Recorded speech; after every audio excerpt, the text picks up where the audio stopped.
How dare you? I know. God forbid. All right, are we all set, Mr. Grenier? All right, top notch. Good evening. We're here for the Improvement Services Committee for Wednesday, September 30th. We're joined by Alderman Joe Moore, Alderman Jerry Wisbiski, Alderman David Nettig, and myself, Brian Danziger, as well as staff, including Director Steve Grenier, the last son of Crooktown. Item number 1, the approval of the minutes from the regular meeting on September 9th, 2015. Proof. If I could just ask a question. Second. After the last meeting, we got a correction on the amount that the recycling costs were going up. And I wonder if we shouldn't reflect that correction. We could either do that, or I'll also be addressing that tonight Okay. with our discussion. Okay, that's okay. Fair enough then. All right, we have motion second. All in favor? Aye. Any opposed? That motion carries. All right, item 2, approval of the agenda. If I may suggest, item 9, then 3, then 5, then 6, then 10. And I'll track this, guys, don't worry. So it's going to be 9, 3, 5, 6, 10. Also my locker combination. Move All right, to approve as amended. do we have a second? Second. All in favor? Aye. Motion carries. Top notch. All right. Item number 9, request by Alderman Zima that the city replace the carriage walks which were removed from the terraceways as part of the street reconstruction project in the 100 block of South Maple Avenue. Staff? There were 5 carriage walks, and for those of you unfamiliar with carriage walk would be, it resembles a sidewalk, but rather than running parallel with the street, it connects from the sidewalk out to the curb line. Yep. Okay. There were a total of 5 carriage walks that existed on Maple Street prior to reconstruction for at least as long as I've been with the department. It's been the department's policy to remove those carriage walks during a reconstruct project. The reason for that, again, those carriage walks are consistent with the terrace policy. They are the responsibility and cost of the property owner. But when we install curb and gutter, new curb and gutter for the contract, we have to take a section of that out. While we're taking one section out, we typically remove the entirety of that carriage walk. There were 2 public information meetings that were held prior to construction. Two residents attended the first public information meeting in 2014, and then when we had the public information meeting before the public hearing in 2015, we had 0 residents from Maple Street attend. And at the time, we did identify that the carriage walks would be removed with exceptions for handicap access, reviewed by staff on a case-by-case basis, and there was no discussion regarding that item. So as a result, those carriage walks were removed at the time, consistent with department policy. Go ahead, Mr. Wisbiski. What was the purpose of it, Mom? I'm still a little bit confused as to what Okay. you're talking about and why. And again, we have it. the reason that they're referred to as a carriage walk is, years ago, carriages or horseless carriages, the early automobile, would pull up to the curb, and that was how you got from the curb out back to the home prior to having, traditionally, prior to having driveways. Now that the vehicle pulls onto the driveway, you use your sidewalk to get to the front door. So it's actually an access from the street to If the you home look at- sidewalk or If the you look sidewalk. if you look at, they're more prevalent in older homes. They're typically not constructed any longer. But, you know, they are relatively prevalent in older neighborhoods here in the city of Green Bay. And it's a sidewalk that comes from the public sidewalk, which runs parallel with the direction of travel in the road. It runs from there to the back of the curb. Sure. Do you know if there's any type of historical value to it? No, there is not. Okay. Mr. Moore, and then. I was just gonna ask, is this just essentially extend the sidewalk, then it'd be coming from the front door of the house to the sidewalk? Yes. Out to the street? Correct. That's exactly. Alderman Zima? Well, the carriage walks were narrower. They're not as wide as a sidewalk. Mm-hmm. But in this 100 block, it's serviced by alleys there. So, and the terraces are quite wide there. 17 feet. They're 17 feet, where most of them are, 5 or 6 feet or 7 feet or something like that. But they've traditionally always been there. I know if we had a probably a historical register, what's the name of the thing we want for the city? Certified local government. They wouldn't allow you to take those things out. And I realize when they're constructing the street, and the terrace got plowed up and that, but these sidewalks were there. They're about this wide, but they allow people to walk, especially in winter, whatever they can walk and get up to their house. They're very useful. And of course, they've always been there. And I don't know, we always have some kind of policy. Well, policies get passed half the time without us even knowing about them. Mr. Wisniewski said he couldn't get a handle on it. I never knew we had a policy that said that we tear them out whenever we rebuild a street. I must have been on the council when we did that, but I don't ever remember talking about it or anything else, but that doesn't mean it wasn't talked about it or done. But Understood. regardless of it, I think it's essential really for, to keep the looks of that neighborhood. Here we paid the assessments for a new street, and they tore up what was there. My feeling was always that they always put back what was there, whether it was an apron, and there were no aprons. When you talk about the cost to the city, in the past, we'd have to put aprons in and all that, but it's serviced by an alley there. So this is a small thing that I think we should put them back in. I think we're here, just ask the committee. First, I want to thank you, Mr. Chairman, for taking us early, because there's a volunteer for the farmer's market that came here to give testimony about it. I'd like you to open the floor about it. But I think it's an easy enough thing, just put them back in. This is probably half the costs of a regular sidewalk, because they're only small. And I don't think this is a big deal. And I think it helps keep the nature of that neighborhood, and it services the people that use it. There's, I think, one driveway down at the end of the block. I think there's only one driveway on that side of the block, and then there's one on the other side of the street. But I think these are 4 more on one side of the street, and one was on the other side. But it is something that it is used, and I think it's something that's essential for people to be able to get to and from their properties when they don't want to go into the alley, and you know how the alleys get clogged up and iced up and everything else. It's a place. So I'm just requesting that the committee grant the request of the people in the neighborhood there to put them back in. Understood. I'm going to have If Mr. you'd Moore. open up the floor. Yep, let me quick get Mr. Moore, and then I'll gladly open up the floor. So. Sure, and I'll just comment on this real quick, is that I do have this in front of my house, and I'd be miserable without it. Just for the simple case of being able to bring my tipper carts, my recycling and my garbage out to the curb, and having that extra. Now, I've only got 5 feet of terrace. I can't imagine having 17 feet of terrace to try to maintain 15 to 17 feet of terrace. Is that what I'm hearing on these? It's longer, it's deeper. 17 and 19, I think. Yeah. 17 and 19? 17 on the southern side, 19 on the northern You know, side. certainly wouldn't have a problem putting these back in. I understand there's some funds involved in that, but I mean, to put these in to make it easier for the people that live over there, and then, yeah, it just kind of seems like it's kind of obvious to me that these should be there. But that's all I had. All right, thank you, Mr. Moore.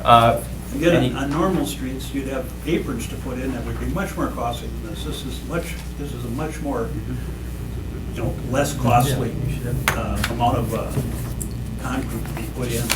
And I think if you just see your way to just write or policy. I don't think anyone's objecting right now, Mr. Zimmer. Go ahead, Mr. Zabisky. I'd like to ask Alderman Zimmer if I may, a question.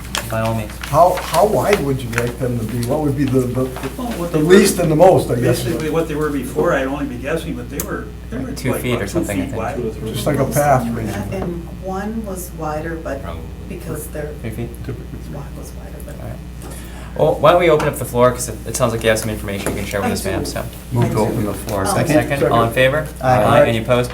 Ma'am, if you don't mind coming up to the podium here, stating your name and address just for the record. Peggy Crabb, 122 South Maple. I think a lot of you You know bet, me. Ms. Crabb. The 100 block of South Maple Avenue has gone through complete reconstruction, and we believed it was going to be the same or better. As it got close to completion, we were told the carriage walks would not be put back in. And we would like them, because many of the homes don't have driveway access on Maple Avenue. They have alley access, and the ones I'm specifically speaking of, there are 3 homes in a row with no driveway access. There's one on each side at the end of the streets, and then we have the middle driveway. And there are children that get picked up by the bus in front of our homes, and one on the east side of the street, 117 to 119, that's a fourplex, and 3 of the tenants don't have cars, so they are constantly getting dropped off or picked up in a taxi or whatever. And it's not even quite such a big deal in the summer crossing the wet grass, but the snow and ice in the winter would create a big problem. So I'm just hoping that we can put them back in. And also, like Guy said, they are part of the charm of the older neighborhoods, so. Thank you very much. And they were all different sizes, but we don't care, whatever, Sure, if it's if there's a 1.5 standard foot or size 2 or something. feet or whatever, it's fine, just so we can get there. Are all the residents that have them in front of their properties, are they all in agreement? I haven't been able to talk to all of them, and I guess if we can't Or do, all but one house, they just don't answer the door, ever. and they have a driveway close, so if you want to exclude them, that would be fine. It's Yeah, not their driveway, but it's the Yeah. neighbor's I driveway. presume that homeowners have to shovel these, Yes, just like they and do we on always do, sidewalk. they are always shoveled. Yeah, it's part of maintaining that. Well, if I may, with that statement, I'm going to qualify that. If that carriage walk was found not to be shoveled following a snowstorm, that would not be something that we would cite. We would not go in and clear that carriage walk and then build the resident back as we would with a public sidewalk. This Because would it's be- for public travel. It would be considered to be a private amenity, let's put it that way. The residents do care for them during the winter, but they wouldn't be subject to the same responsibilities that public Sure. sidewalk would be. Okay. It's not for traditional pedestrian traffic. It really only serves that one property, so there's a difference with that. Yeah, I also, represent some areas that have these things, and, I think they do serve a purpose beyond, the people who are living there. It also, if someone were to park on the street and want to go up to a house, it gives them a way to access that, without going all the way down to the end of the curb or cutting across the grass. In the winter, if you have grass that's not shoveled, how are people going to get access to the homes if they park on the road? Well, do you want to close anyone else wishing to speak on this? All right, why don't we make a motion? I'll make that Sure. motion to return to regular order. Second. All right, all in favor? Aye. Any opposed? All right, I'm sorry, I didn't mean to cut you off, No. Mr. Nutting, I just. No, that was all I wanted to say. I think they do serve a purpose, a public All right. purpose as well. Mr. Zabisky, anything else? No, I guess I see the need, I understand what they are, and I guess I would are we just making a decision basically on these 5 tonight? Well, I think it would be at the property's This was request. the only block affected. Yeah, Yeah, okay. I would say, because I guess one question I would have is on the assessment. The assessed funds already would cover this? No. Okay, so this would be coming out of a different fund, or would we be charging the residents directly for this? Well, typical, okay? We'd Let's be not- replacing what we let- took out. Let's not speak to this project. Let's first talk about the typical way Mhm. that things would be handled. They are consistent with the terrace policy, and what the terrace policy indicates would be that if something is removed as a result of a public improvement project, the cost of replacement would be the resident's responsibility. So that would be the typical way to handle this. In this particular case, I think we did a quick cost estimate. We're anticipating this is going to be between $3,000 and $3,500 to replace this. So that would come out of, if that would be your pleasure, that would come out of the project cost. So the pavement project. Sure. They've already been assessed for it, Yeah, so. $3,000 is needed. That's what I'm saying. They've already been assessed, so I would be comfortable with that, but obviously, what does the rest of the committee believe?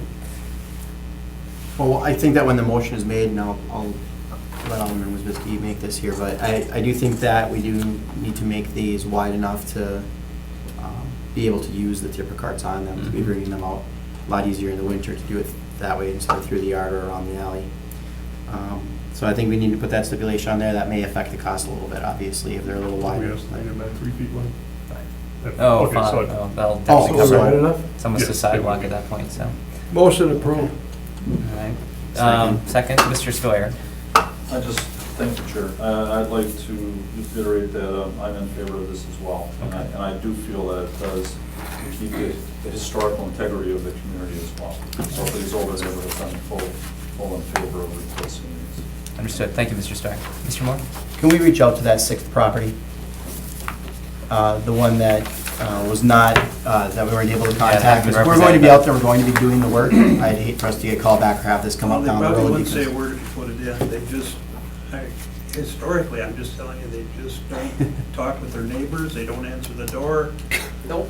Well, it's- I- They're I- not gonna They say do plant anything one way tomatoes or in their another. front Sure, yard. sure. I still would prefer though, at least the attempt Send to. them a letter. I would just say, look, we're going to be in the area, we're going to be doing the work. Do you want this done? Let us know. If we Well, don't I hear from I you, guess it won't be done. what we would take as direction from what's already been said here is, our interpretation would be that you want all 5 of them replaced. Yes. So I would we concur. could attempt to reach out to the owner of the property to let them know that it's It's gonna going be to go handled. back in, so they're not Sure. shocked if they see, People the digging new in there, sod being yeah. taken out for the. Send them a registered letter and tell them that you're gonna be doing the work, and if we do not hear from you, do not bring it back again, because this is all you're getting. Okay, well, I think that'll be good for notification, so. All right, we have a motion, a second. Any further discussion? All in favor? Aye. Any opposed? All right, the motion carries. All right, get back to farmer's market. Thank you very much. Top notch. All right, item number 3, request by Mitchell Hyde, owner of Jekyll and Hyde Bar, 226 South Broadway, to place tables and chairs in front of his business in the city right-of-way. This was held from the September 9th, 2015 Improvement Services Committee meeting. Staff? In your packet, under item 3, Mr. Hyde gave us a sketch of the front of the building, dimensions showing where the sidewalk is, where the back of curb is, and his proposal to install the tables and chairs. As Mr. Hyde indicated, this would be a place where patrons could go outside, but there's no alcohol that would be allowed to be taken out of the establishment into the public right of way, so it's consistent with our requirements there. With that stipulation, provided that he executes the necessary hold harmless agreement and has the insurance placed on file with the risk management department, staff has no objection to the proposal as presented. All right, Mr. Isbisky? I'm concerned with the limitations of time that they're gonna be in place. Are we gonna dictate when they can put them out, when they can't? Certainly you don't want them out there in the winter. Well, I wouldn't necessarily say that. If Mr. Hyde or his staff wants We'll remove to. them, we'll remove them for the winter. I'm We pick- I'm did. We had them out there last year. But As if you can you see had the them out photo. there and you removed snow around them and made sure that the walk was okay, we would not necessarily object to that. Okay, Are you using it for smoking convenience? yes. Okay. And above our front door, we have a television, so people, if they're watching a Packer game and they want to have a cigarette, they won't miss a game. It would be ideal if they'd be able to take alcohol out there. We're surrounded by concrete buildings. There's nothing around us at all, nothing residential. I don't know if that's a possibility. Unfortunately, that's an ordinance issue. Is that something that could ever be It's a addressed? different committee, actually, that's, Protection and welfare, That's PW. review for an appeal. Yeah, it'd be P&W, and there would be requirements to have a physical barrier. You'd You have can to. see I have that. no, In no. the photo. No, you would actually have to put a fence or a rail or something to physically separate where your seating area was from the public walkway, and then the staff, your door staff, who checks IDs and things of that nature, would actually have to be out there in addition to being at the door inside the establishment. So could it be petitioned? Absolutely.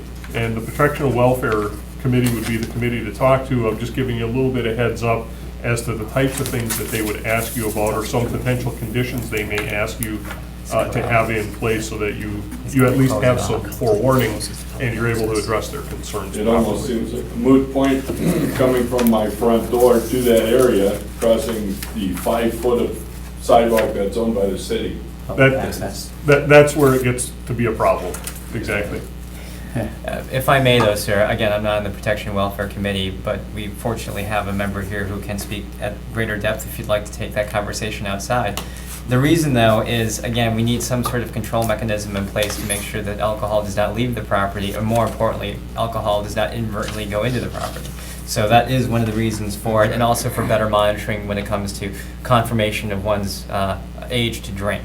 So again, this isn't because we're trying to make life difficult, it's really a liability and protection No, for the vendor Exhibit did a too. good job for me physically with Sure. that, but that's just my own comment. Sure, sure. Thanks. I'll make a motion to go ahead and approve this with the proper Hold harmless. insurance and hold harmless Second. that's All necessary. right, we have this, so we have a second. Any further discussion? All in favor? Aye. Aye, any opposed? That motion carries. Mr. Hyde, you're set to go then. Thank you. Top notch. All right, getting everybody. So number 5, request by D. Munster to install a temporary rack for merchandise sale in the right-of-way of 207 North Washington Street. Staff? Okay. This property, if you're not familiar with, this is Furs and Clothing of Distinction on North Washington Oh, Street. yeah. Oh, yeah. And Nice dresses there. well, for quite some time, they have had racks out in the public right-of-way displaying merchandise for sale. Unfortunately, those racks are not permitted. They do require special permission, and a complaint was filed with building inspection. They brought it down to us, so we contacted the property owner and let them know that there was a process that needed to be followed in order to allow those racks to appear. Did speak with the property owner, and the pictures that you have, traditionally, we do request that, the drawing be provided with dimensions and things of that nature, but in this case, the property owner did provide us with some photographs. And if you look at the photographs, the clothing racks are installed in line with the planters, so they definitely have maintained the required pedestrian access way. And with how this has been operated in the past and the assurances that it would be operated in a similar nature in the future, again, provided that the required hold harmless agreement and certificate of insurance be placed on file, staff has no objection to approval of this request. Mr. Moore? There must be a storefront between this business and the corner. Yes, between this business and the corner One or of two. Toledo's Pizza and Cover 2 Sports Bar. Okay, I just wanted to make sure this wasn't on a corner where it would cause Nope, limited no, this is the second visibility, business. so. Okay, in that case, I would make the motion to go ahead and approve Second. the same stipulations. All right, we have a motion second. Any further discussion? All in favor? Aye. Any opposed? The motion carries. You're all set, ma'am. They'll be at the city What council. do I need to do? We will be in contact with you. There'll be some paperwork that you need to fill out, and then the most important thing after we get that paperwork signed and notarized would just be to have your insurance company send a certificate of insurance to our risk management division, but all that'll be covered within the letter that you receive from our staff. Not a problem. Can I ask one question? Sure. Those racks have been there for 19 years and 3 months in the same exact place, which is allowing 10 feet, 8 inches from the building before the rack starts.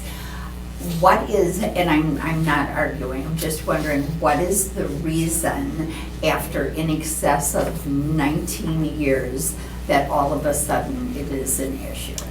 Well, go ahead, sir. We do not actively go out looking for Okay. what really is a violation of ordinance.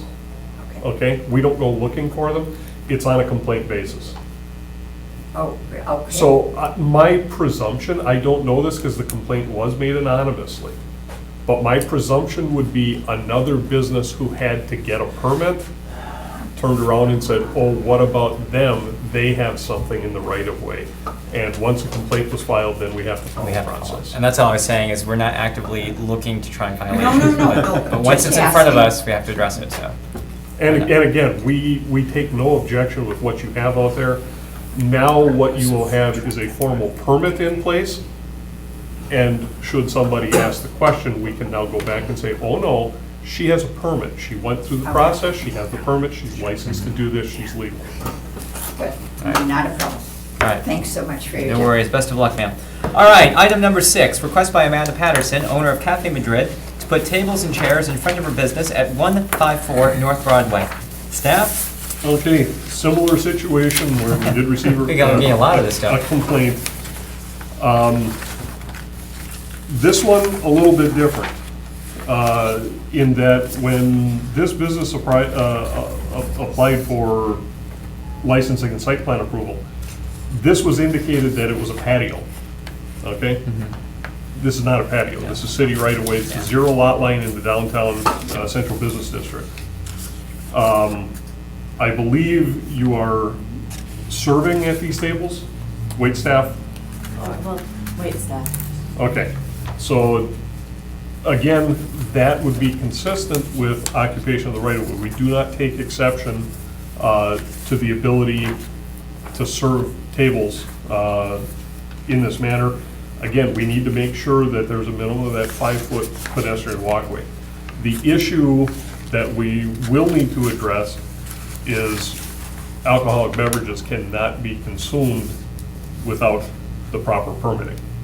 And this, if the petitioner wishes to serve alcohol to patrons dining at these tables, they are going to have to go through protection and welfare. And in this case, what I will tell you is I think it's going to be extremely difficult for protection and welfare to grant that operating license because of the physical space that these tables and umbrellas occupy. They would have to be adjacent to the building so that the physical barrier could be erected to separate the public from the patrons, okay? In order to do that, you would have to push the pedestrian walkway nearer to the back of curb, and there are impediments providing the necessary 5-foot walkway there. So granting the ability to have these amenities within the public right-of-way, we don't take exception to, but in this particular case, we would have to make the stipulation that no alcoholic beverages can be consumed or served to folks at these tables without proper permits. That's the only way it becomes possible. That is correct. Well, Through this committee. yeah, I mean, she can make a request of protection and welfare, correct? She could make a Right. request of And protection and that's what welfare, we but thought. I just, Glad I showed up. I was gonna speak to you anyway. Okay. and I'm sure you will open the floor so Yeah. Ms. Patterson can speak. I just want to be very upfront with everybody, so there's no misconception. My professional opinion is, I do not think there's sufficient right-of-way width out there of proper, meeting ADA accessibility guidelines to be able to direct the pedestrians closer to the back of curb to get around where the table and chairs are, that would allow you to construct whatever barriers are necessary to allow the sale or consumption of alcoholic beverages in the terrace. Now, if you're able to do that, that's fine. Oh, yeah, I'm sorry, I have to leave that door open, ma'am. Ma'am? Mayor, Ma'am? we Ma'am? gotta leave the door open, otherwise it's open records requirements. So Thanks, ma'am. if you plan on making that petition in front of in front of protection and welfare, make sure that you've addressed that, because if you can't address that, we will be there, and we will be opposed to allowing the alcohol to be sold. If I may, though, there is actually one, I was looking at the ordinance as well, because I know On Broadway asked me about this specifically, because I work with those guys on a number of things.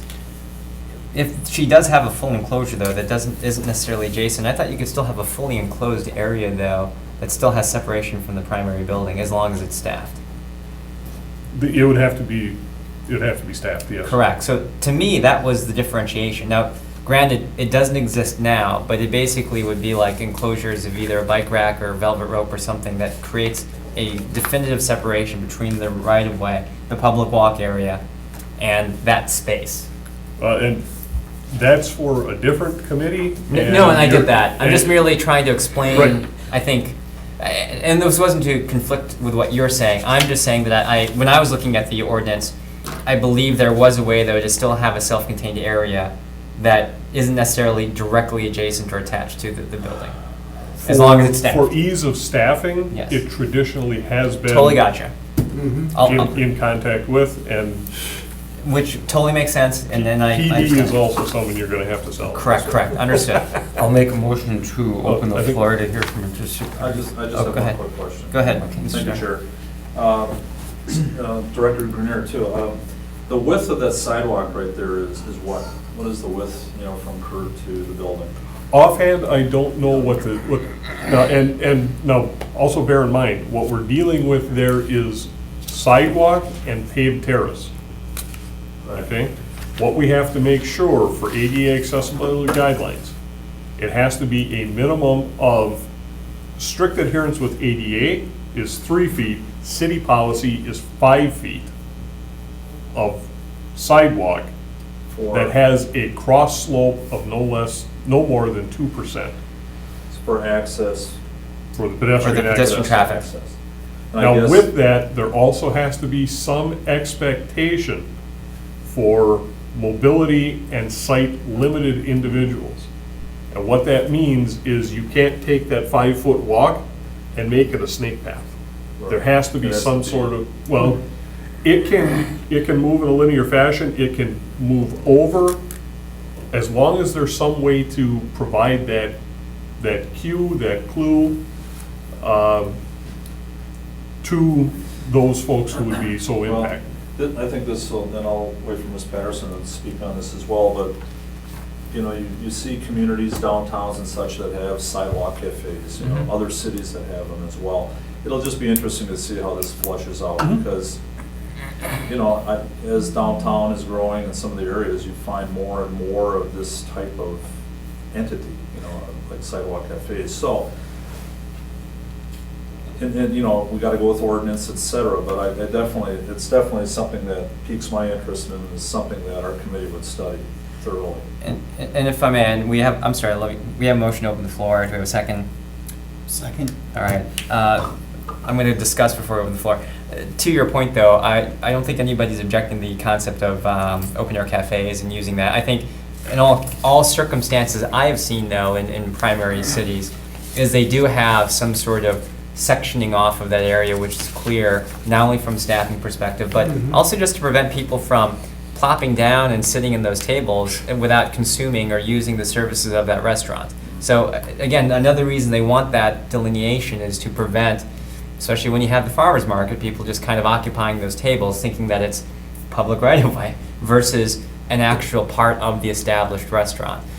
So to that point, I think there's ways we can do it. I've talked to On Broadway about this. I think there are ways that it can happen. I think Ms. Patterson's open to some of the staffing suggestions just because, she wants waitresses or staff out there anyway to take the business. But we have a motion second to open the floor. All in favor? Aye. Any opposed? Ms. Patterson, if you don't mind coming up to the podium, stating your name and address, and share with us your comments. Amanda Patterson, 839 Dubsman. It wasn't meant to be a trick question, but thank you. We literally just moved. Oh, sorry. We're moving right now, so, yeah. So I guess I don't know exactly what everybody wants from me. I just want to do everything in accordance to what needs to be done. Do you feel that serving alcoholic beverages is a big plus on that? Are you ready to bend to get some kind of a service type cafe thing if you have to? When we first opened, that was what I wanted to do, is to section it off, because, let's be honest, it could be really easy for someone to walk off the property with it. And when people are drinking outside, I or a member of the staff is always out there to make sure that it doesn't slip into a purse and walk off the patio. And it gets a little frustrating during farmer's market because there is literally just someone babysitting the tables, basically. Because while you can walk off the property with beer and wine during farmer's market, you cannot walk off with mixed drinks. And that's kind of a blurred line for some of the patrons, because in their mind, if they're having a beer and their friend's having a cocktail, oh, we're gonna go and grab some vegetables, and we're like, oh, you have to either finish that or we can hold it here until you get back. When I had spoke to Chris Nauman about doing that, he did not like that idea, and he didn't know if the city was, that was something the city would be able or willing to let us do. Are you looking at most of the time, or would you be happy with also just having it when the farmer's market is done? The farmer's market is not a huge seller for alcohol. Okay. I mean, it is, but most of the Why not? alcohol sales are walking off the property. I think everybody gets it at the beverage tent versus at the restaurants, that's kind of.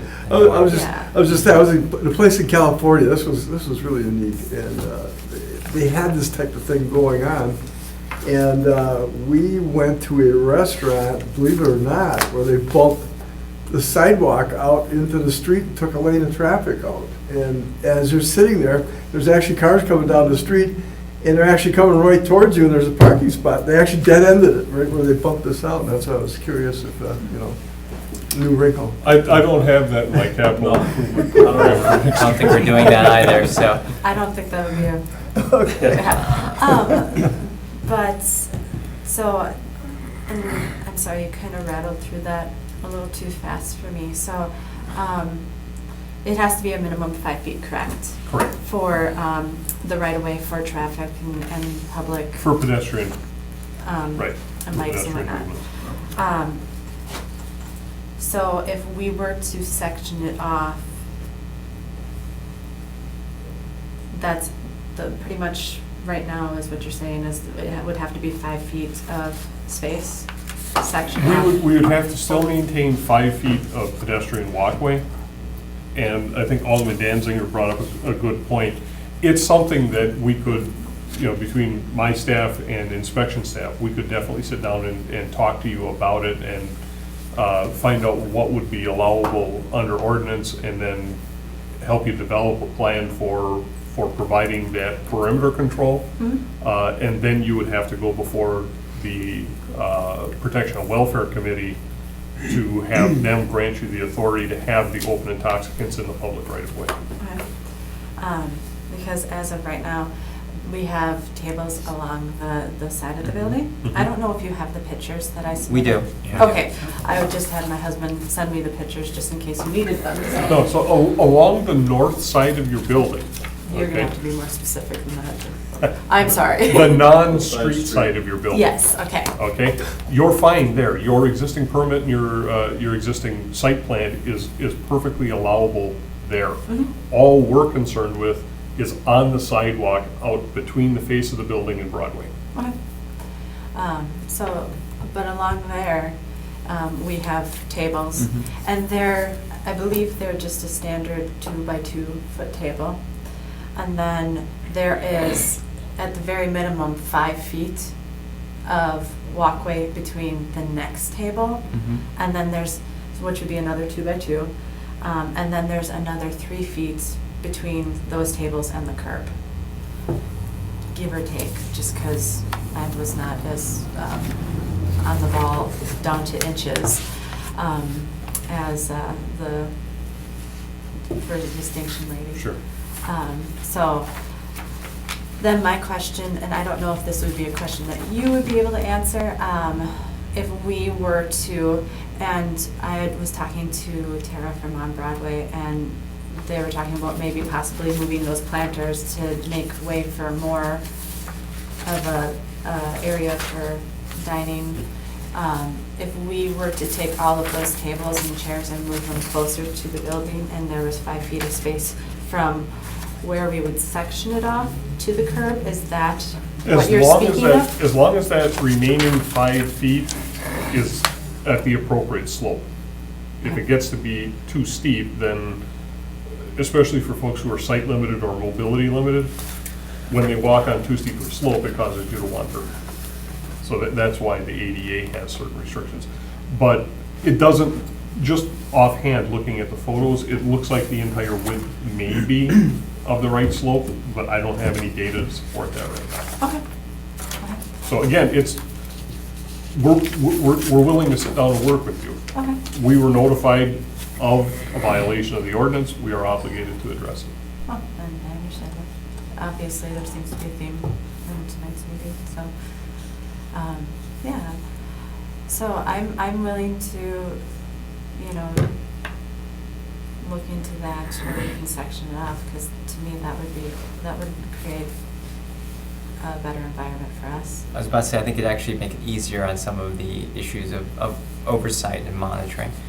Mr. Stoyer, I know you had a question. Mr. Moore, I know you have one too. No, I'm just gonna say our committee will definitely look at this, but I just wanted to ask you, is there a tree in front of your property? Not right in front Right. of kitty corner. Because I just know when I'm at the farmer's market, I'll be walking on the sidewalk and there's a lot, well, of course, there's a lot of people, but you're wending your way through the crowd, and I'm, you know, like I said, we just have to, you got that intensity, then you have just your normal everyday traffic, so we might have to look at the fact that farmer's market versus other events, and we'll look at all of that. And that is what Chris's, Mr. Nauman's concern was, Right. that if we fenced it in or enclosed it in any way, shape, or form, it would hinder traffic. And he said that, I think it would be better if people were walking through your business, because they might not realize that they're walking through Right. the dining area. Surprised or- at that suggestion though, considering he knows about he did know about the open intoxicants limitations. Did not seem to, because he was the one who went with me through protection and welfare, because, well, I have managed bars and restaurants and banquet facilities. This is the first time I'm applying for a liquor license Sure. besides a bartending license. So he walked with me, and he was the one that was like, if you're gonna be selling outside, you have to list that you're on your patio. I So- think that's where the unfortunate confusion was. I think you're So- correct. Yeah. All right. Well, that's a learning opportunity for everybody. Mr. Moore, you had a question. Yeah, I was just gonna ask if that business at 154 North Broadway, do you own the building or is the building leased? Please. And was it presented to you as that was a patio, or was that from Mr. Nauman that it was a patio? Or is that just kind of assumed that that was a place you'd be able to set up? And I don't know if on my liquor license, he was like, put patio, put veranda, terrace. Mhm. I know he's like, I'm not sure what to call it, but Jennifer from Wanzoo had placed tables out there, and that was the only thing that was really mentioned, is that there, while I was looking at the space, he said, and there's, availability to put tables and chairs out here, and if you've ever been down on State Street in Madison, Oh, yeah. you're not I mean, making money, you're actually shooting yourself in the foot if you're not out there, because it's like, hi, we're open for business. Oh, and it adds to the vibe downtown too. Again, I hope you understand, nobody is at all against the concept. I think we all just want to find a way to make sure it's compliant. I think that's Well, I the long and understand, short I of just that, thought so. we were, Not at all, no. just because we had been operating for 2 years and there wasn't anything, but I wasn't hiding anything, Yep. and it was just kind of a huge shock to be like, all right, No, this no, is and- not, you need. And I'm glad that Couple Alderman extra Moore steps. asked the question, because what we are going to need is we're also going to need a letter or an email or something from the building owner in support, saying that they're in support or they're in agreement with your request. Send it with your rent check. And I wish that, because they just had the On Broadway meeting, and the landowner, my landlord is on the board, and they actually had it at my facility Oh, yesterday, okay. so. Oh. And they actually sat down and addressed this, and they wanted to know what steps they needed to do. So I'm pretty sure, I'm fairly certain that this won't be an issue. That's good. Mr. Stoyer, another question? A question or? Well, for Director Grenier, Okay, well. We can make a motion here to We turn got a around. wild Yeah, idea. We got a wild idea. Something else to laugh at. It's all right. Anything else for Ms. Patterson? Yes. Is there anything else any other questions, or maybe anything that needs to be clarified from me? I was curious about awnings or umbrellas and how that might, obstruct the pedestrian movement, or isn't that a concern? Well, again, we don't go out looking for issues, but if there are awnings out there currently that are not permitted, we will address those at the same time, and they can actually become part of this same request. Okay, so would the appropriate thing to do right now, I refer to staff to work with the business owner and bring back a recommendation? Well, you could do that, or you could approve based on staff's final concurrence. Yeah, I'd prefer that. I can do that. Yeah, It's a short serving outside season.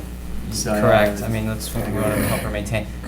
Mr. Wisbisky, I got kind of a different idea here. It's pretty far out, but I noticed, is this the side of the building or is that the front that we're talking about? That's the I have site. terrible eyes, Okay. so. Now, is the front of the building similar? no, the front No, of the that building is the side, that isn't the side, that is the These front. photographs. This is the front. Yeah, this is. So the this is front. looking down Broadway. Okay, this is looking down the Broadway sidewalk. So these indentions here basically are where the windows are, this indention. Yes, those are awnings, in front of the windows. They're what, Those- awnings? I'm sorry, those photographs are, those copies are kind of not the greatest. See right here. Oh, okay. Now, So this, what you were saying, the indentions are actually the awnings in front, on top of the windows. Ooh, I'm gonna. I got a far out idea for you. And I don't know how far anybody wants to really go with this thing, but wherever you have those indentations, you can actually make a column. Take the Actually, space from within the building instead of on the sidewalk. They project. Yeah, these columns project. No, No. the columns are flush with the building face. This is a projecting awning. Oh, but what about this space here? Are the windows set back? The windows are probably set back 2 inches. Well, why That's not it. set those windows back a little bit further and take the space from the inside the building? That would be a major renovation yeah, of you the have to building. rebuild the entire. It's a great face. idea. It is a great idea. Yeah. And I'm thinking about things like downtown that I've been seeing that I think just boggles my mind, that these people put in the garage doors. Oh, I wish. And that open up we- the garage doors. What you do is you remove those windows and set that back. Now you pick up the space that you need for what you're looking for on the sidewalk, and you put it in garage door windows as a backdrop of that. That is a genius idea. I think that That's might a different committee. transcend a little bit beyond what we're doing right here. That's Steve Chris Patterson, but I'm Spend the guessing next 3 that's, months at City Hall doing stuff. guessing that might be a little bit beyond what we're discussing. Again, fantastic concept though, sir. I concur. I guess something to keep in mind with Patterson. I just wanna clarify that we've always maintained at least 5 feet between tables or any immovable objects. And the only reason I knew that is because for 6 months I was in a wheelchair and it was a pain to get around. Oh, yeah. So when we opened up, we looked into it. I thought it was 6 feet, so at the very least, right now, it's 5 feet. But as far as 7 feet apart from each other. And that's kitty corner, cross. I do want to ask about, because we do attach lights to the top of the umbrellas, but I do know that, well, my husband is 6'4", and he was on a Segway, so I don't know how tall those are, but he could still clear them. I just want to make sure that that's okay, because again, I don't want to run into something. Yeah. Generally speaking, vertical clearance, minimum vertical clearance requirements are 10 feet. Okay. You can make a waiver though. Well, with and those vertical restrictions typically are when we're looking at a projecting sign or an awning. Mhm. If an awning is covered with a flexible material, so if you have a canvas awning, as long as the structure supporting the awning is at 10 feet, you can have the awning material extend as low as 7. Okay, so then I would have to take measurements, but that would probably be okay, because the lights are actually attached to the awning. Right. If I may, not to move this away, but that is something I'd probably recommend just talking with staff, because that's actually a Okay. little bit different than the request right here, and I don't want us to And start with making. with more traditional items like awnings, projecting signs, the committee did give staff the authority to address those at a staff level. Correct. So those we can work directly with her on. And that's what I'm getting at, is I don't want this to be It's- something Okay. that's included in Right, this discussion. the occupying of of right-of-way with the tables and chairs is something. Is that needs we're to come dealing to with the right meeting. now. Yeah, so, and I didn't mean to cut you off, I'm just trying to actually about it. simplify this whole process for you.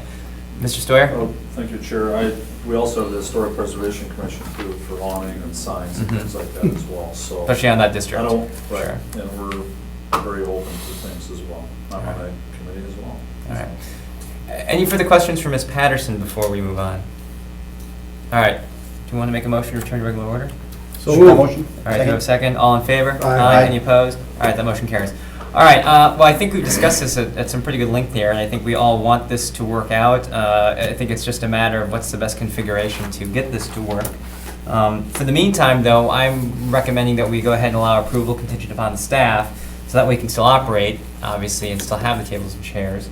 But in terms of the alcohol part, that would be another committee, but I think there's a way, again, to configure this in a manner that will accommodate all the concerns that are here.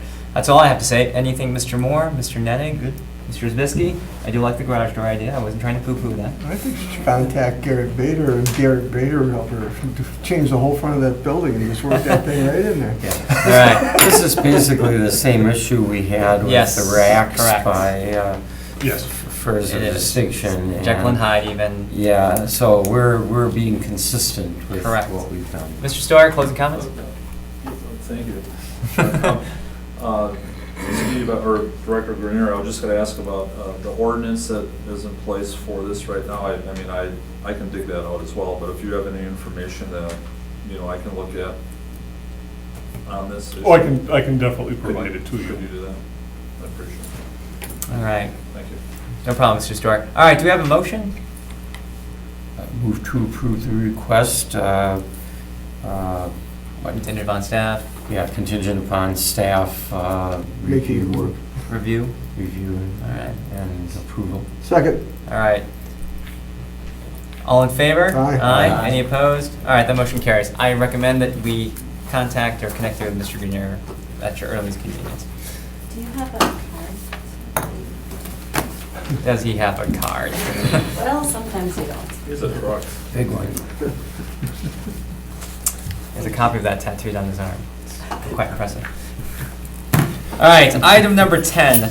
Discussion of possible action on request by Alderman Stoyer on behalf of area residents that a sidewalk study be performed on North Taylor Street from Dowsman Street to Bond Street. Staff? Pursuant to the last meeting, we did have a traffic engineer go and review the area in question. Traffic engineer recommends installing sidewalk on the east side of Taylor from Dowsman Street north to 412 North Taylor Street. Got it. And that's a recommendation? And that's, So that would be approximately 1,020 feet less the existing sidewalk sections at Mhm. the existing driveways. This would bridge the gap, existing gap in sidewalk. The sidewalk does exist from Bond Street south through the driveway at 416 Dowsman Street. All development is on the east side of the street is single-family residential housing, and all minor and major collector streets in this neighborhood already have sidewalk. Mr. Stoyer? Thank you, Chair. Steve, how many, or Director Grenier, how many spots or homes is that? Offhand, I I think don't it was know about that. 8, I want to say about 8. Now, with that being said, I haven't spoke with the neighbors as of yet, I will be, but, it's like anything else, it's like, oh, here we go, we have another assessment here, but I'm looking at it from a safety standpoint, and I Understood. think my issue is that even with the new Meyer store being built, that's Mhm. over on, it's in Howard, but But- it's basically across the street. Fleet Farm is talking about adding to their store as well. It's going to be, it's a very busy area, and there's 2 schools also on Bond Street, so, right around the corner. So I don't know, I just look at it as a no-brainer in that sense that we really need to do something there, just to be consistent. I think that was the only stretch that I remember. I As think far you're as the correct. west, now, what about when you deal with communities? I mean, Howard's right across the street. Mhm. How does that, I suppose it depends on the projects, but, as far as, do you have a good rapport, let's say, with communities that way, or is it? I'm We just- do. we actually have a very good working relationship with all of our sister municipalities. With that being said, that thin black line that appears on a map, for all intents and purposes, is a wall. My reach doesn't go beyond the center line No, of that street. I understand that, but, I'm just looking at, you look at the overall safety of that corridor, and I'm just. I think I know where you're headed, and I would like to believe that Howard will be very conscious of that as that area does develop. I would expect that they would request similar types of amenities on their side of the street. There's actually a couple ways that you can go about that too, Mr. Stoyer. I've done this with a couple other projects because I'm close to Schwabenon, and we've had similar issues where one is we've requested resolutions where we, the city of Green Bay, will make a resolution requesting certain actions being taken by a partner community. Also too, they have elected representatives as well that we can reach out to, and I know I've worked very closely with Mr. Buckley on a number of these things. So it would behoove me to contact some of those folks as well. I'm merely making that as a Okay, possible well, that's- suggestion, so. All right, I appreciate that. All right.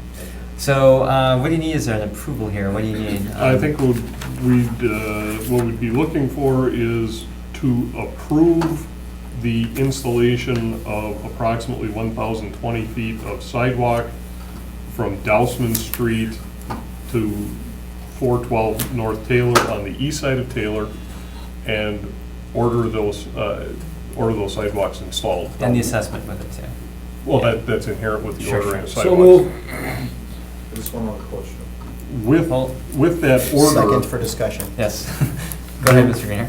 With that order, we just ask that there be an understanding, we're essentially at October 1st. Mhm. Okay, the Yes. sidewalk contract for the year is wrapping up. Mhm. Those orders would go out with our standard sidewalk orders that typically goes by resolution in about May. So we'd be looking at sidewalks installed probably on or after July 1st of next summer. It's understandable. Mr. Stoyer, you had a The question? one question I had, Director, is I just would like to know what the cost would be per unit, per house, if we could. You can do the linear foot, Generally yeah. speaking, we're looking about $25 a front foot. Okay. So we just have to look at what the right of way or the width is, Mhm. each Right, the lot. property. So 25 per foot. About 25 foot a linear, $25 a linear foot is a good estimate. And do they have a 3-year time frame to pay them? Actually, I believe it's 5. Mhm. That's 5. Yeah, it's like Okay. any curb and gutter or install. That's With 5. Now, with a interest. road, that's different, right? It's like 3? No, No, everything's. no, your Everything's five your now? standard assessment is five years. Mhm. For businesses, because commercial properties are assessed much higher than residential properties, there has been a policy in place for several years that a business could petition and extend that out to 10. The reason a lot of them choose not to do so is, again, we have to, if anyone who doesn't pay their assessment in full, net 30, and chooses to finance that with the city, we have to borrow money in order to pay for those costs Yeah. up front. So there is a holding charge or Well, a carry finance cost for it, charge yeah. on unpaid assessments. So it's essentially an interest charge. Well, like, again, I asked you for information on that other ordinance. If there's anything you can just lend to me on that, just a description, I would appreciate that. All right. Oh, don't go yet. I support this, I'll be right back. Okay.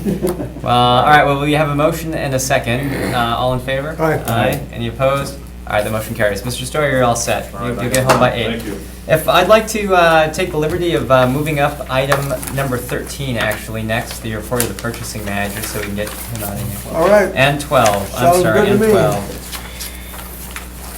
We'll take 12 first, actually. Is that all right, sir? You seem like a patient guy. We'll take item 12. Request by Department of Public Works to implement a trial period of pay-by-cell for metered parking. Staff, I already approve. Actually, this is a two-phased, or a two-item request. The first part is the pay-by-cell, but both items are directly related to implementation of automated parks. Okay. Parking access revenue control system. And this, again, was part of the parking study that was performed a couple of years ago. So the first part of it here is the trial period of a pay-by-cell meter parking. With this, what we're looking at doing is installing meters in a discrete location. So it's just a trial zone. And what we're initially looking at is either the City Hall lot or potentially Washington Street, North Washington Street, where there's a high demand and heavy turnover. So we can evaluate how the system works. Okay. There is a phone app that can be downloaded onto a smartphone. And essentially, there's a wallet that you preload that wallet. Okay, by doing so, all of the normal credit card service charges that would be borne by the city are actually borne by the patron when they load that wallet. So we avoid those service charges, which we then have to pass on to a user with our cost per hour. They can then use that app to pay for parking at the meter. They enter the meter number and how long they wish to pay for parking, and it electronically goes in there. Our data, our ticketing handhelds interface with that, and we can tell whether or not by vehicle license number and that meter, whether or not there's still sufficient parking or if the meter has expired. One other nice thing about the software or the application is it does have the ability to send a text message to the patron saying your meter is about to expire. And they can probably renew it remotely then versus having to run out to the Well, meter? yes and no. We also have time limits, and if we have a 2-hour limited meter, okay, if you're in a 2-hour zone Sure. and you're approaching 2 hours, You can't renew that. You can't renew No, it. no, but at least though, if they've only put in 30 but if you only minutes. pay for a half an yeah, hour and your meter's coming due, yes, you can renew it. That is fair. Okay? That's part number one. Part number two is we happen to stumble into quite a deal. Again, as part of our implementation of automated parks, we've talked to you about different technologies, and one of those technologies is what we refer to as a pay station. So it's like a kiosk, if you will. And we're looking at this for the Adams Street lot. To have 2 pay stations in the Adams Street lot, and when you go into the lot, there's a possibility that we could integrate it with the same kind of a wallet type atmosphere, or you would physically use a credit card and swipe the card on site with the machine. You enter in the stall number, so all the stalls would be numbered. You enter in the stall number, you enter in your license plate number and how long you wish to park, and bang, your parking is paid for. Okay? Those devices, those pay stations, are $12,000 each.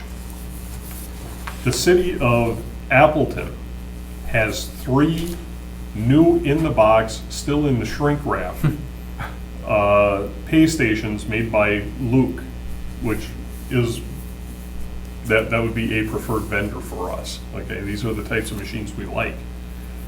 That they purchased but have never used. They are looking to dispose of these machines. We have been in contact with them, as has the city of Kenosha. We would like 2 of them, Kenosha would like 1. Lake Kenosha- Geneva, What's that? Lake Geneva, Like Geneva, not Kenosha. Lake Geneva. Okay, somebody told me Kenosha. That's all right. We can make that Okay. correction. Thank you though, ma'am. So Lake Geneva wants the other one? Yes, they have, Lake Geneva Okay. has 66 of them, and they want one for parks. Okay. We could pick these up for $8,000 each. It's a substantial discount, 1/3. So we pay $16,000 for the 2 pay stations as opposed to $24,000, and they're brand new. And like Mary said, Lake Geneva already has 66 of these in service. They absolutely love them. Okay. And that would give us the ability, by purchasing these pay stations, we could phase or start implementation of automated parks in the Adams Street lot for 2016. Sure. And we could start phasing out the need for actual labor. Right, to have a cashier in a booth over there. What is the normal price of them? $12,000 per is what they list out at. Now, as Mary told me earlier today, these actually have a couple of bells and whistles on them that increase the price over the base model. Appleton is Appleton had a study done, a parking study done. And Appleton's parking study recommended that they purchase individual smart meters on the street. Individual smart meters require a Wi-Fi per meter, so there is a monthly fee from the vendor charged to the city per meter, and it's in the $3 to $4 range per meter. We have 700 meters on street. So they actually have 2 of the loops already up on a small street off of College Avenue. They are going to be removing those 2 loops as well. I've worked with Paul DeBrawl down in Appleton. He's the parking manager down there. He loves the loops, has found them to be rock solid. Milwaukee has, I believe, over 100 loops going. Paul's actually sad to see them go. What they do is they're a multi-space meter, and they reduce the amount of collections considerably, and all the money that goes into them, you have to literally pull out a locked vault. Staff that would be emptying them has literally no access to this locked cube. The cube goes to the bank has the key, the bank opens it. You get an audit report out of how many bills are supposed to be in there, et cetera. They're a very quality machine. So it would be good for us. And on the Passport parking, the pay-by-cell trial, 2 things I failed to mention when Steve called me earlier. There are no Wi-Fi fees on that, so we don't have to worry about any additional fees on that. Plus, it also greatly reduces the ability for us to have to collect the parking meters with coin. Because if people are paying by the credit card, it reduces the coin meters. Where we collect all the meters weekly, we may actually be able to go down to a bi-weekly or monthly collection, which is Save on staff on that too. So that's another bonus with the pay-by-cell. Okay. So you're going to do that with every meter out here? Well, we're looking at, again, finding a zone. Okay. We For the have, trial. we have parking, Yeah, to see if we have this is- zones of meters established around the areas where we have the parking meters. And we would look at taking a zone or a couple zones, depending on how big of a trial area that the vendor is willing to work with us on, because it's gonna be a trial. And again, we're looking to target areas that have high turnover. So that way we get to evaluate how robust and how the system works. Yeah, I think a certain amount of education of the public is going to be Oh, sure. required here. Especially when there's differentiation in one zone of one type of meter versus the traditional type, so I agree with The you. vendor will cover any cost for signage and will take care of the public. Outreach and whatnot? Well, Yeah, and I think we've got the ability by having Sign Shop here that at relatively low cost, we could also supplement some of those signs. For instance, if City Hall would be the lot we'd wish to pursue this at the entrances of the City Hall lot, City of Green Bay offers pay-by-cell in this lot or something along those lines.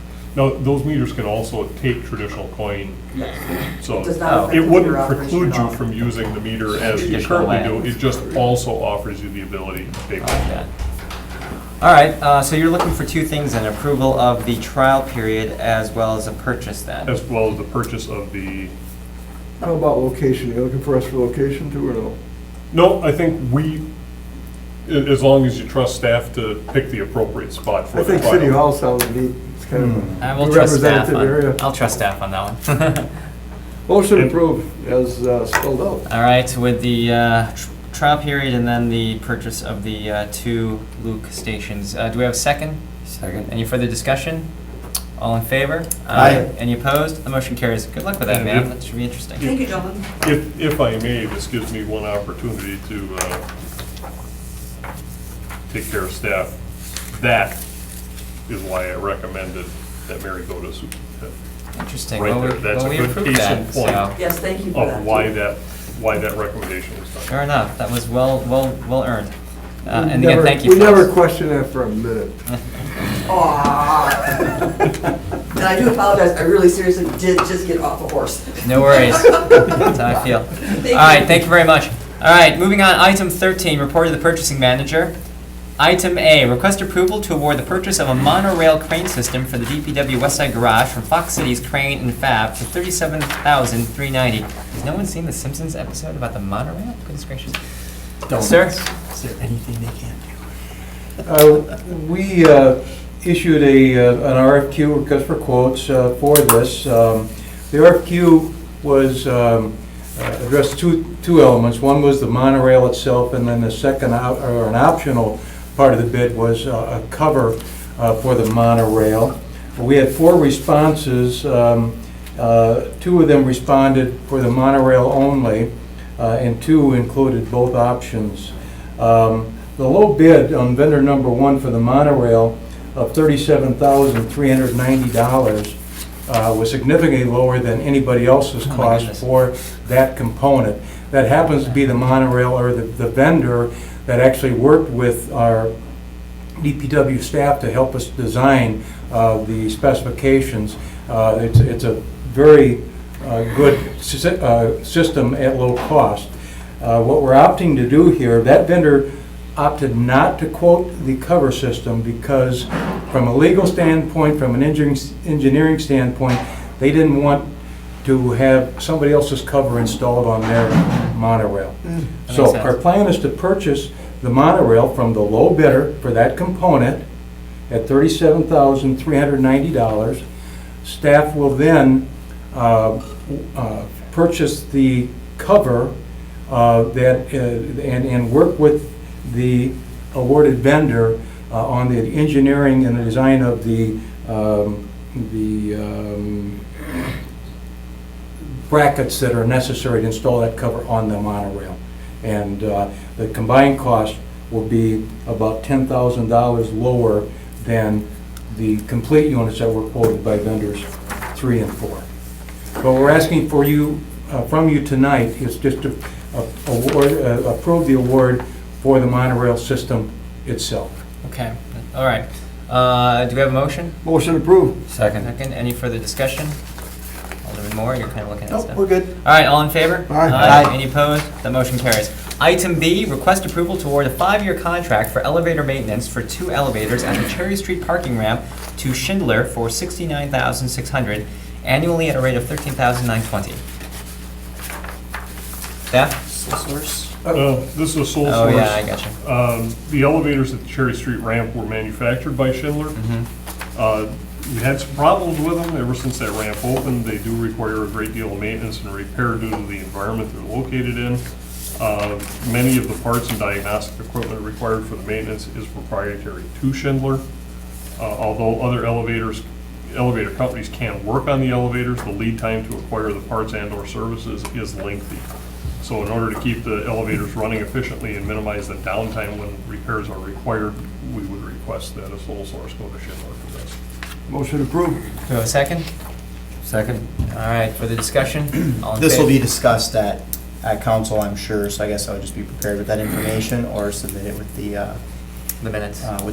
Sure. We The can sole source definitely have piece. that in Sole the, source typically does get called out in questions, so if that information's available, that'd be great. Indeed. All right, well noted, thank we you, will Mr. have Moore. that directly in the minutes. So All right, Thank any you. further discussion? All in favor? Aye. Any opposed? The motion carries. Sarah, have a Thank good you. rest of the evening, all right? Cheerio. I think we should put him in front of Alderman Zuma.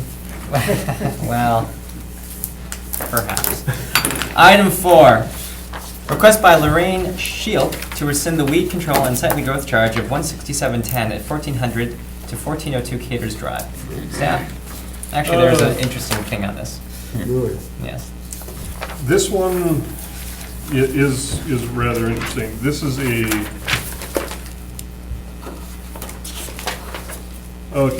there's a catwalk that runs alongside of this property.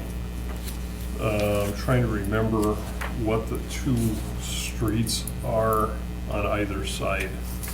This property fronts on Caters Drive, but there's there's whatever the next street behind is. They're long blocks, so it's a mid-block catwalk connecting the 2 blocks. We were on site July 7th and tagged the property, did a property recheck on July 9th, so there was actually 2 days that expired between that. We then remobilized on July 10th, so there was a total of 3 days between tagging and mobilization back to the property before we cut. Because we were cutting alongside of a fence line associated with the catwalk, It was rather labor intensive. It's not just as easy as going in and doing a mowing, so there was a lot of hand labor that was necessary. Resulted in an invoice of $167.10, which is a couple hours labor for 2 individuals. I have gone back and spoken with the staff who were involved there to ensure that, yes, indeed, that was a fair and equitable charge for the amount of time necessary to complete the work. Received a letter from Shelk Investments, David and Lorene Shelk in Sabisky, on behalf of their tenant, and they indicate that they are disputing the charges for weed control. The tenant was given permission to remove the shrubbery. We were unaware that the shrubs were overgrowing the fence. The tenant works in asphalt and is often gone for a week or longer at this time of the year. Apparently, the notice was taped to his door. We were never forwarded, the notice was never forwarded to us, the owners, perhaps because he was gone. We feel we should have been contacted by the city, and they're requesting that we rescind the charge. Yeah, and I can add to this too. I did talk to the property owners on this. I did discuss with them the fact that we have a policy right now that we tag the door, and I am not suggesting at all that we change that policy to try and track down who the actual property owner is from a notification perspective. It would add a lot of administrative work. And after I had that conversation with them, they understood. The unfortunate thing with this is the timing, and I did talk to the tenant, or the property and the tenant as well. It was just a case the person was gone for an extended period of time, because I made the argument, well, you should know when weeds are getting out of control. That should be something that we, won't wait until it gets to be 9 inches. Unfortunately, because of this person's construction work, that person had been gone for a couple of weeks. The property owners are pretty good at monitoring the property. I think they've only had one other issue in the last 5 years or something like that, which was not related to grass cutting, it was something else, so. And that's the information I have. How high were the weeds? They were actually growing through the fence and out into the catwalk. So in addition to being on their own property, they were extending out into the public walkway. Pretty. Too bad you have flowers.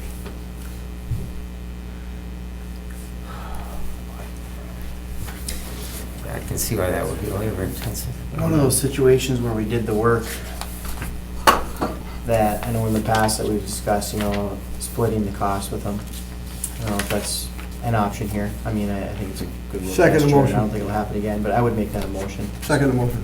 I was thinking the same thing. All right, well, the work has been done. Sounds We like the understand that. hardship was there, and, yeah. Right, and we were killing people. Now I sound like the board, now I sound like the Board of Appeals, eh? All right, all right. So that would be a motion to rescind the original invoice and re-invoice at 50% of original cost. All right. Fair enough. We have a motion, a second for the discussion. All in favor? Aye. Any opposed? The motion carries. Item 7, request by Green Bay Area Public Schools to renew the lease for Lot DE located under the Mason Street Bridge adjacent to House School. Staff? At least. Okay, so on South Monroe, where the Mason Street Bridge is still above land, Yes. okay, immediately south of Howe Elementary School. We have historically leased that space to the Green Bay Area Public School District as a school district parking lot. That lease agreement has expired.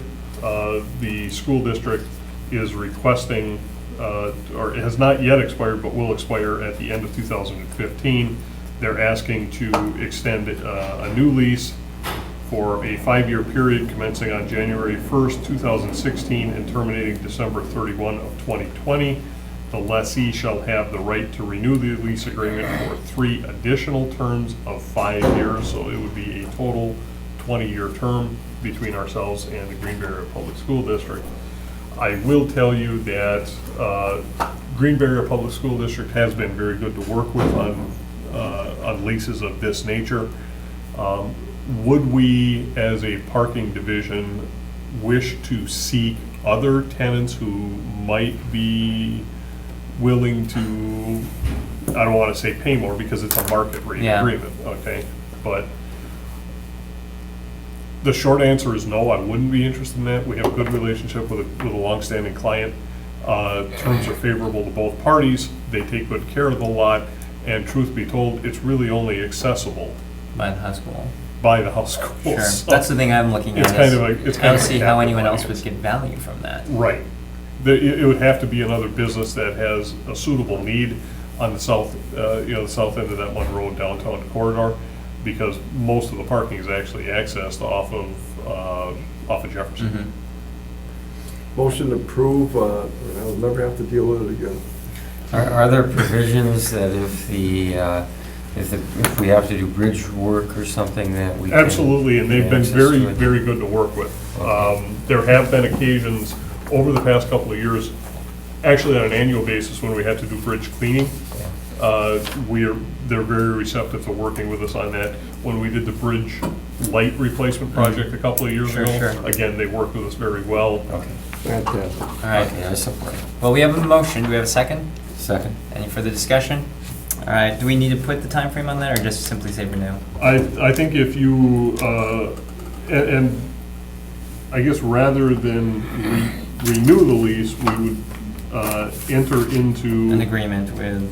a new agreement. Sure. Do we have to put time frame? No, It's- because the new agreement has the timeframes in it. Fair enough. All right. We have a motion, second. All in favor? Aye. Any opposed? The motion carries. Sir?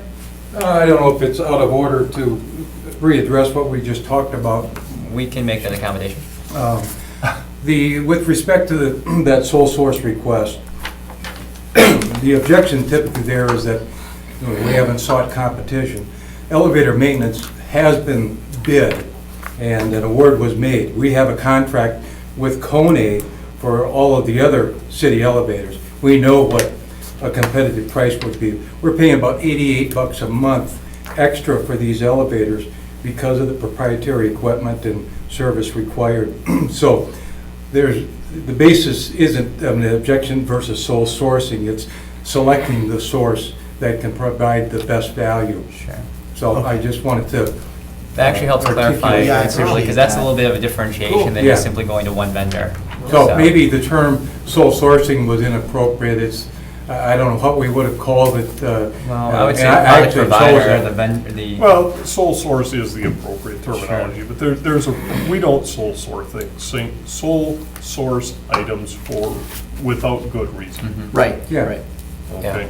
But, when you think about it, $13,920 a year for 2 elevators, that's 6,000 something an elevator. That's not unusual for an elevator company. No. Well, and that actual contract with Schindler includes some services that aren't being done at other elevators. Right. Washing the windows and I think cleaning out the pits, which is service we don't do. It's required because of the nature of these elevators and their outdoor environment. Mhm. So, yes, there are a lot of solid reasons that we opted to go that way, and I think that will hopefully make, the approval by city council a little easier to swallow. Understood. I wanted to bring that to your attention. No, I Yeah. appreciate that. Thank you for the Yeah. clarification. And just to show you that I'm not preferential to my own staff, that's why Rick's the purchasing. Well, sole source is one of those things that always pops It's a up, red flag like for travel that. for I employees. would Yeah. not do that job. Exactly. Yeah. All right.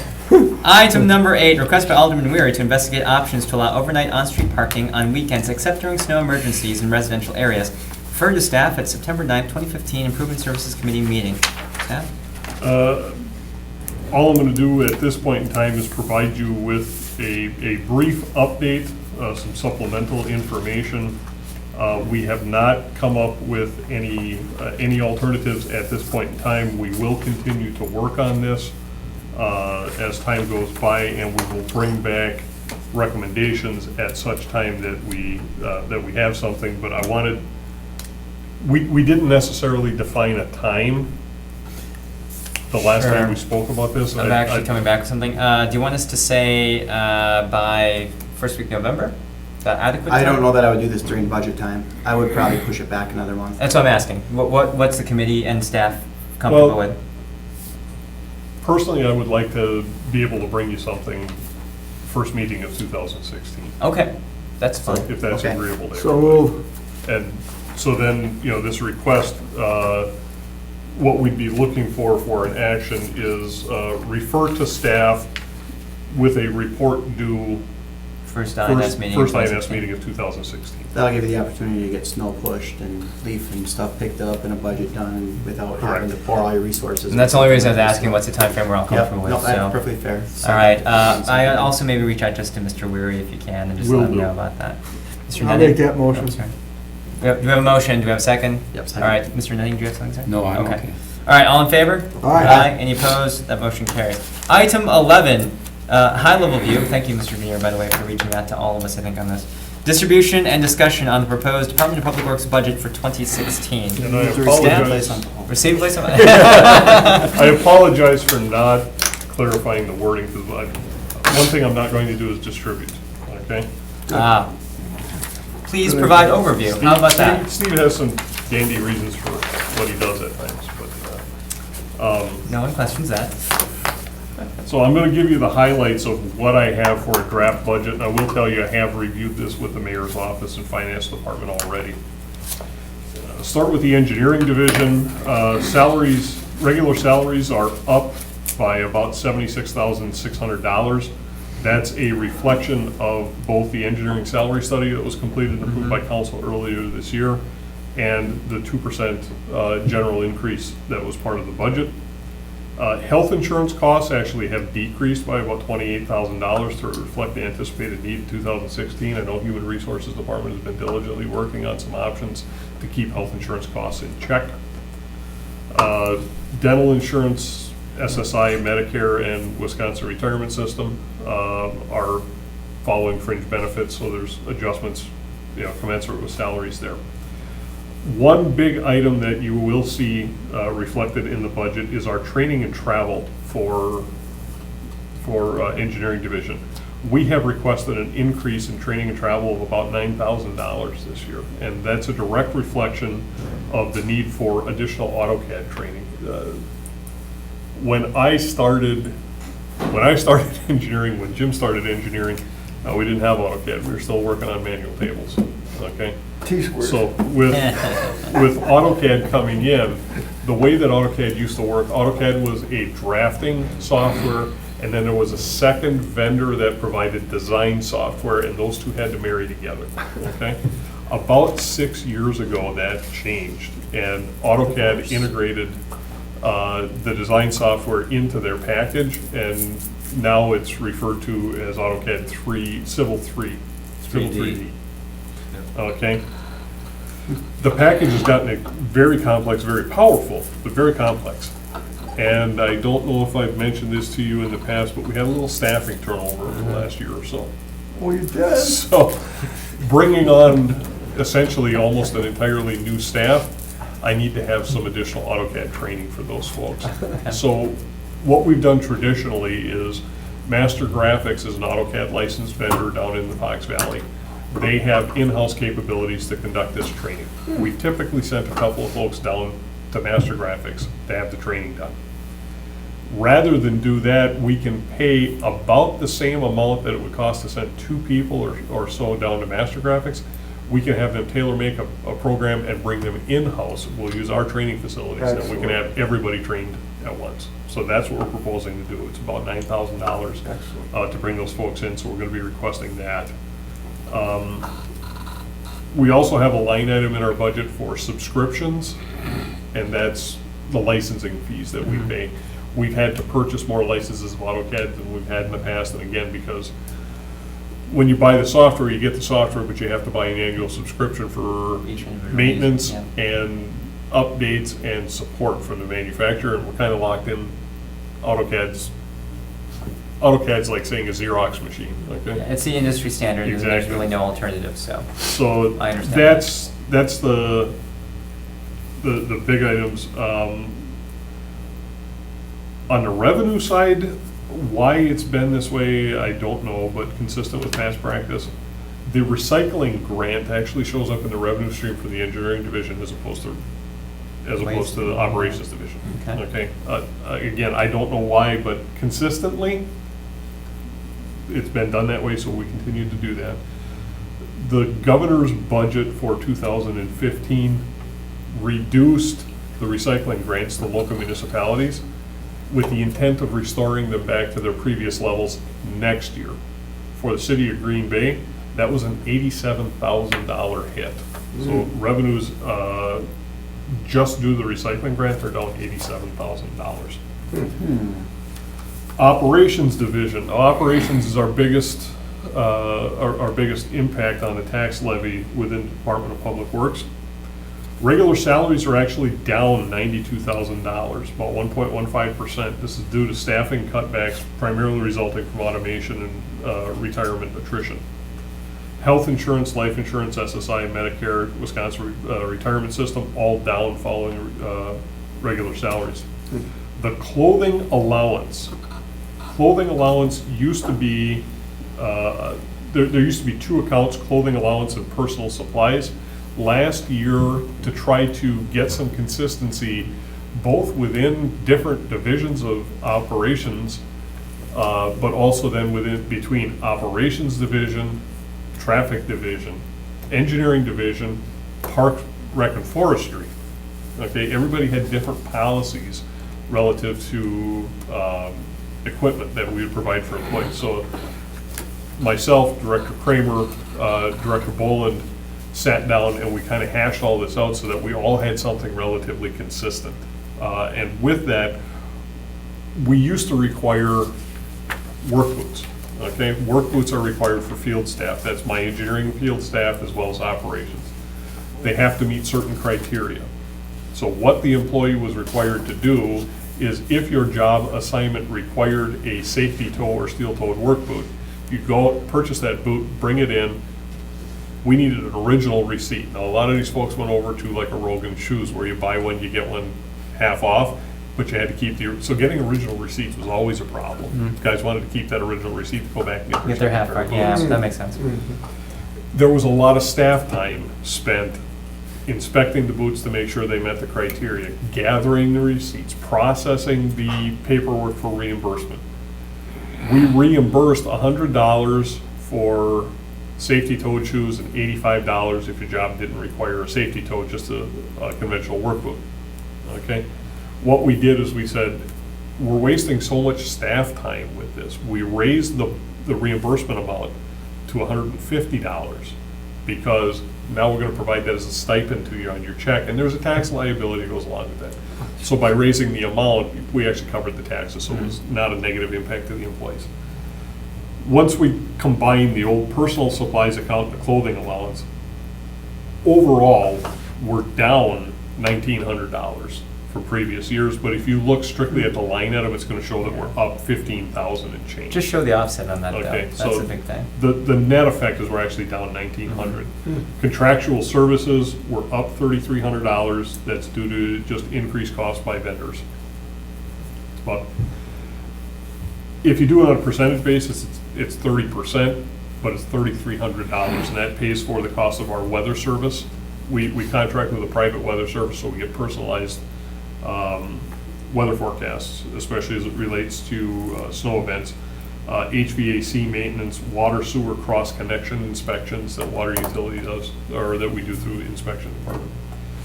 Big one, sanitation disposal fees. And this is where I get back to Alderman Netting, so that we're going to clear the record from the last meeting. Sanitation disposal fees are up 33.7%. That's $299,500 from last year.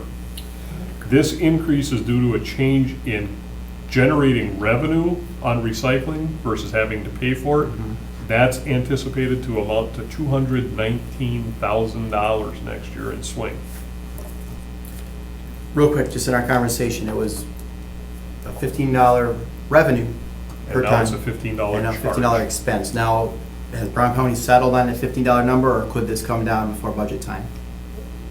They have told us to expect this for 2016. Okay, as it was reported, it was $5. So that's why I'm We have curious, if gone they come back- in at 10, then We we have need to come go back for a and budget clarified, meeting. and they have told us to expect $15 a ton fee for 2016. Yeah, They I- do not see the market changing. I was about to say, they're trying to predict the market, which I know is very, very difficult. And people have to understand too, that the market could change, and that dollar amount could vary then too, because we're not locked in for that 15 the entire time. It moves and shifts as the market shifts. But to play cautious, It could actually wind up worse. that's what I'm saying. To be Right. cautious, that's, I think, why they're suggesting the $15. You're right, the market could implode on this. And Now, that leaves approximately $80,000 in increase. The primary reason for the additional 80,000 is the bulk collection at the drop-off centers. Those centers have proven to be wildly popular. Every day I drive past the East Side Garage. It's packed. And usually on Mondays, there's so much material that extends out beyond. The barrier, yeah. Today, it's Wednesday. Today, we still have material out beyond the gates. Okay, I didn't realize people had that much material, that over a year, it's still like that every weekend, but it is. So we're anticipating $80,000 more in disposal fees next year, and it's primarily due To the bulk. to the bulk. The recycle thing seems in the same trend, doesn't it? Man, every time I go there, that place is just jammed with the yard waste and everything. Those- Oh, yeah, the yard waste. Man, is- they're out, I mean, there's hardly any room to get in there. Materials and supplies, we're up $53,000 there, about 20%. That's nothing more to reflect an increase in the rising cost of supplies and the salt market. Okay. That one's gonna get challenged, I can tell you. And I am looking at these not only in anticipated costs, but we're also doing the projection, the Alderman Sladek glide path analysis. That's. Oh, yeah, all I We was are gonna looking get. at it. That's all I You was have to have gonna this like say. that, yeah. Okay.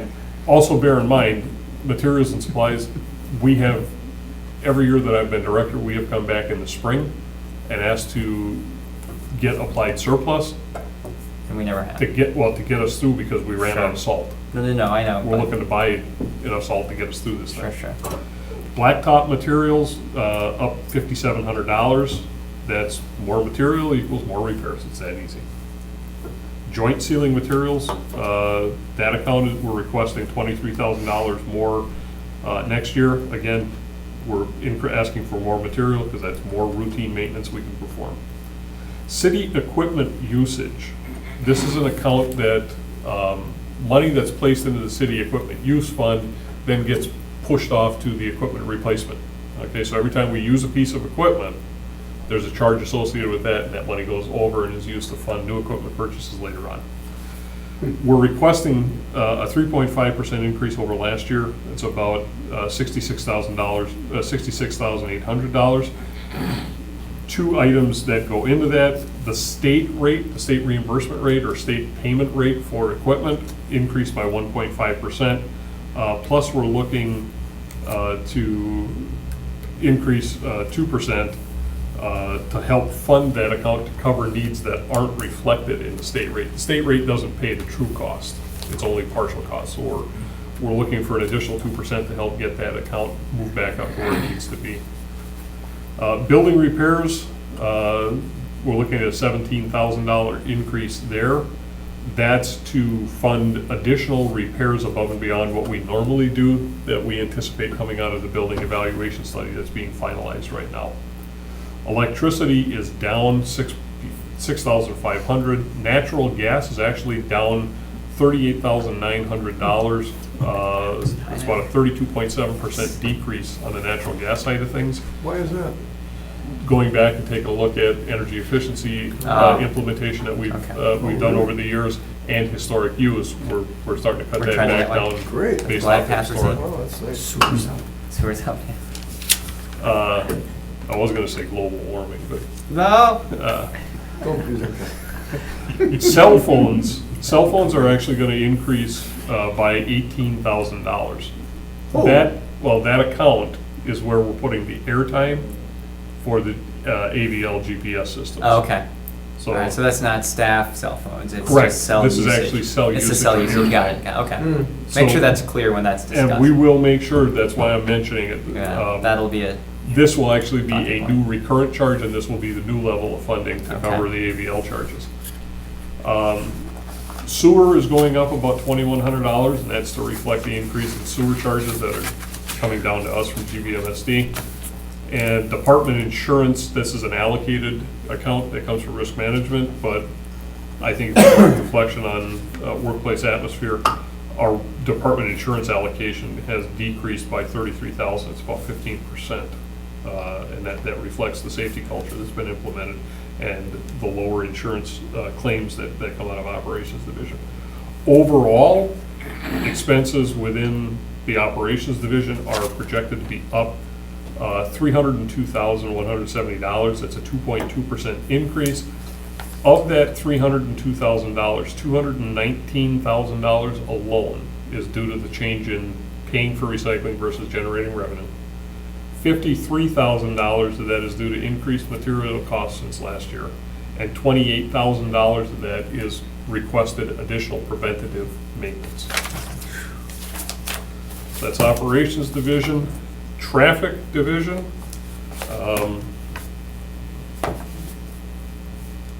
Well, with before we leave operations, revenues in operations are relatively stable from last year. Traffic division revenues, there are no change from last year. Expenses, salaries are up $27,500, 3.37%. Again, reflection of both the engineering salary study and the general 2% increase. Fringes are following salaries. Clothing allowance, again, combined with the former personal supplies, there's no net change for that. Costs for paint are down slightly, $2,000 due to historic use and the cost that we're getting on the paint right now through the government contract. Street light maintenance is up by $19,000. And that is us trying to catch up on light pole replacement on city-owned systems. We have been not as diligent as we should have been on replacing poles over the past couple of years, and we're trying to get back into the swing. Signal electricity is up $24,000, 48%. Wisconsin Public Service is proposing a 9.1% increase, and we simply we're getting more lights that are our responsibility, or the signal electricity, I think that just may have been underfunded historically. Again, we're doing a glide path analysis on this, and we're looking at projections. Street light electricity is being held at $1,860,000. So traffic is pretty much holding its own on about a $3.5 million budget. 2016, we're up approximately $50,000 on $3.5 million. That's pretty good. Traffic, I'm sorry. So if we take a look at the levy-supported budgets, so that would be engineering, operations, and traffic division. Last year, we requested, or we were given a budget in total of $18,353,660. Our proposed request this year is $18,736,603. That's an increase of $382,943, or 2.09%. And again, with that engineering, the bulk of that is taken up with both the engineering salary adjustments and the 2% increase in general salaries across the board. Operations division, 3 items comprise that $270,000. Everything else kind of washes itself out in those 3 items. $219,000 of that is the switch from receiving revenue versus paying for recycling, increased material costs, and more preventative maintenance requirement. And again, traffic of the $50,000 increase, approximately $27,000, or over half of that, was due to the engineering salaries. The rest of it's primarily paint. Parking division is not on the levy, but again, another larger item. The only two that I'm not discussing with committee tonight are the sanitary fund and the storm sewer fund, and that's because historically, we set rates on those, and that rate discussion comes after the budget hearings. So we will be discussing those both at budget hearing with joint personnel finance, but I'll also be bringing that as a separate discussion to you probably in early December. So parking division, again, not part of the general levy, but part of the budget, so I did want to go through things. Regular salaries are up approximately 11%, $90,000. Primary factors going into that are the reclass with supervisor going to superintendent, general wage increase, and I will be bringing forward a request for additional staff necessary within the parking division to reflect the additional workload that we have. Combination of the existing facilities, but then also we have the river ramp now, so we have more bodies, more staffing that needs to be covered. Health insurance is up almost $18,000. Fringe, again, moving up with salaries. Security services, we were able to hold the line. There's no increase in requests for security services despite having this new facility, so we're going to be able to cover that with the existing security we have. Snow plowing, we're actually taking our snow plowing budget down by $15,000 due to some equipment that we've acquired, and equipment that's going to be part of the budget or part of the capital program. We're able to handle more of that work in-house, so we don't have to contract some of that out. Gas, oil, and lube is down $17,000. Again, we went back, took a look at historic usage, and back in 2008, when we hit the first $4 a gallon fuel price spike, we started bumping our gas, oil, and lube up. Now that the market seemed to have stabilized a little bit, looking at historic trends, we feel safe bringing that back down. So again, Indeed. it's about what's that? You're just knock on wood that we see that trend. Well, hopefully. Elevator repairs are up $2,000, again, to reflect the Yeah. additional needs associated with the river ramp. Vehicle repairs are down $3,000 as we've been able to keep up on maintenance and replacement as necessary. The average age of the fleet has actually come back down into a more reasonable level, so that doesn't require as much maintenance. Facility maintenance is up $13,500. That's just reflecting the Buildings are age getting of older. the additional ramps, or the age of our Oh, ramps. sure. Our ramps continue to get older every year. Every year they get older, there's additional maintenance that's required there. That's not part of the annual capital program. This is just routine maintenance items that are necessary. Electricity is down despite the fact that we're anticipating that 9.1% increase in public service. We are looking at reducing electricity on this side of the fence by about $21,000. Cell phones are up by $1,600. Earlier this year, we did bring in a request to equip all of our maintenance staff, or our field staff, with smartphones Yeah, I remember to that. make them more efficient, so there's a cost associated with those smartphones. Department insurance, again, that's an allocated charge. We were lucky to have the allocation for insurance charges in operations division decrease, but here we're up about $22,000. Two items that I need to talk to you about, which come at the end of the budget. Two of our last line items within our budget. We have a line item for a payment to city for debt service. And whenever parking division is questioned relative to a budget, one of the criticisms that we justifiably face is we can cover our operating costs, but we can't cover all of our debt service costs. Okay, so there is a portion of our debt service that does reside on the general levy.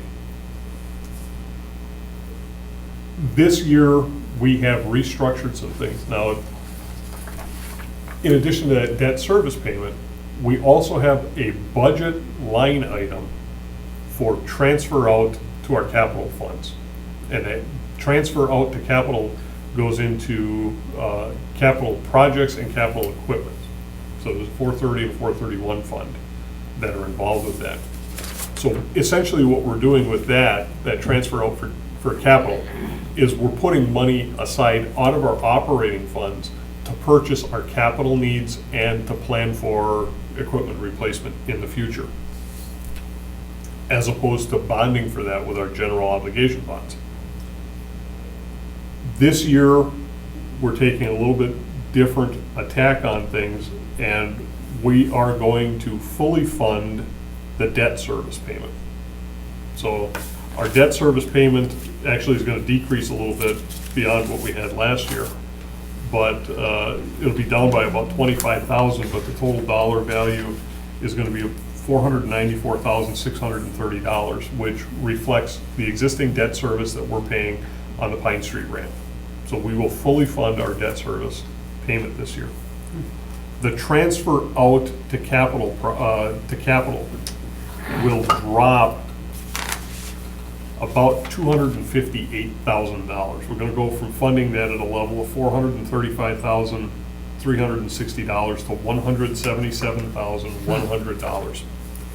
By doing that, there are some capital needs that we have. Our parks equipment. Parks equipment is aging, it will be in need of replacement, and we have been putting money aside over time in anticipation of having to replace that parks equipment. Okay, that parks equipment is currently over 20 years old. Because of the lifespan that it has, that does qualify under our bonding policy to go under general obligation bonding. Rather than taking our operating funds and segregating that money and having it on hand, we're gonna bond for it in the future. We have a $10,000 dump trailer that's gonna be used to, with the increase in parking demand, we're gonna have to keep the roof levels open on a more frequent basis. There's just more and more people needing the ramps. So we're gonna get a dump trailer that can be hauled behind a 1-ton pickup, so we can get to roof level, load the snow, and haul it off the ramps. It's about $10,000 for that. That's gonna be part of our capital program next year. We're gonna bond for that. In front of the Main Street ramp, currently there's the entire length of that ramp has grass in the terrace. We have to reseed, resod, maintain that grass every year. It dies off. It's in a shaded area, it gets trampled on, snow gets piled on it. So we're looking at pulling that out and concreting or paving that terrace next year. We need to put some fencing up on the river ramp around the control panels. On the roof level, there's kind of like a birdhouse up there that has the control panels and electrical systems that run the elevators and things like that in the ramp. A private entity can get away with certain things. Our insurance carrier requires that we have some access restrictions, so we're going to have to take care of that. There are some, on all of the meters that we have, our parking meters, there's a lock mechanism.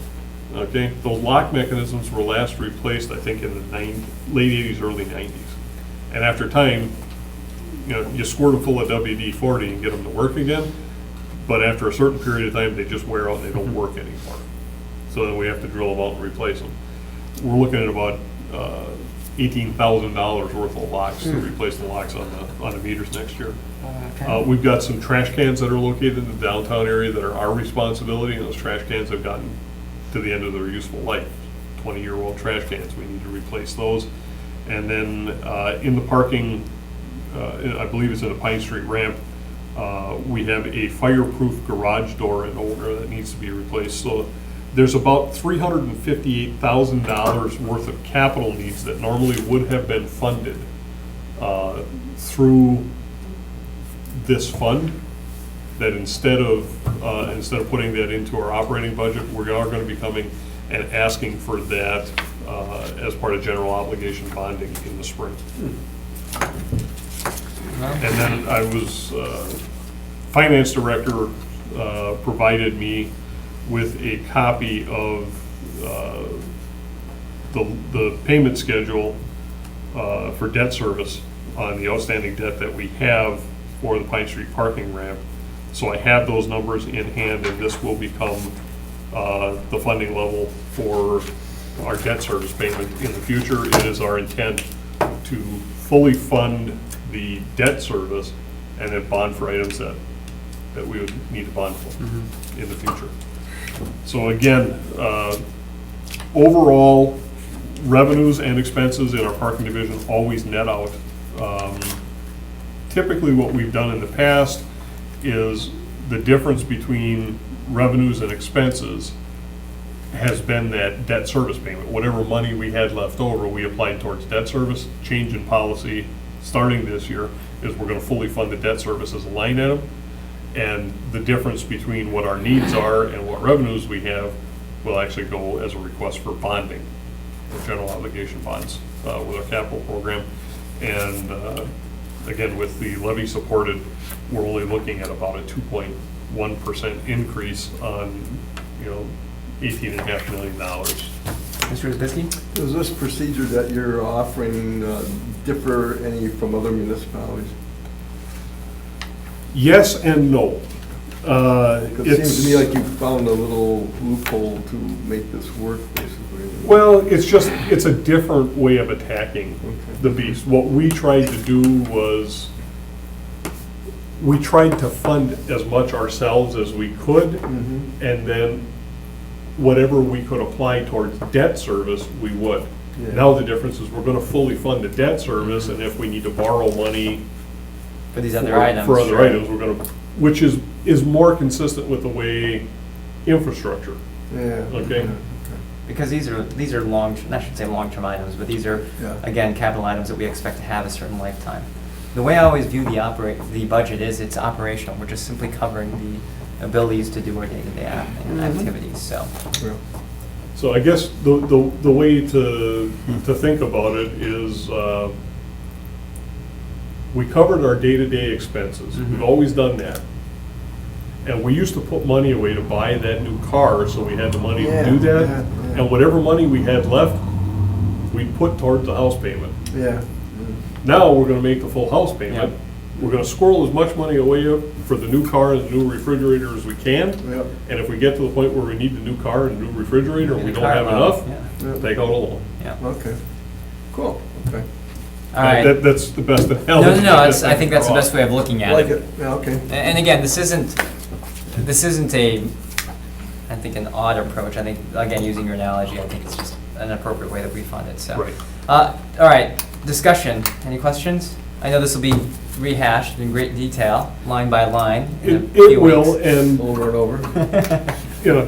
I guess one thing I just did want to bring out was, we have been looking at this for quite a number of weeks, and staff has been very diligent, and after they've taken quite a bit of time to go through this and give me what they feel is a good, honest budget, then I take a crack at it, and if I think there are items, and there was quite a bit in here where I went back and took a look, and again,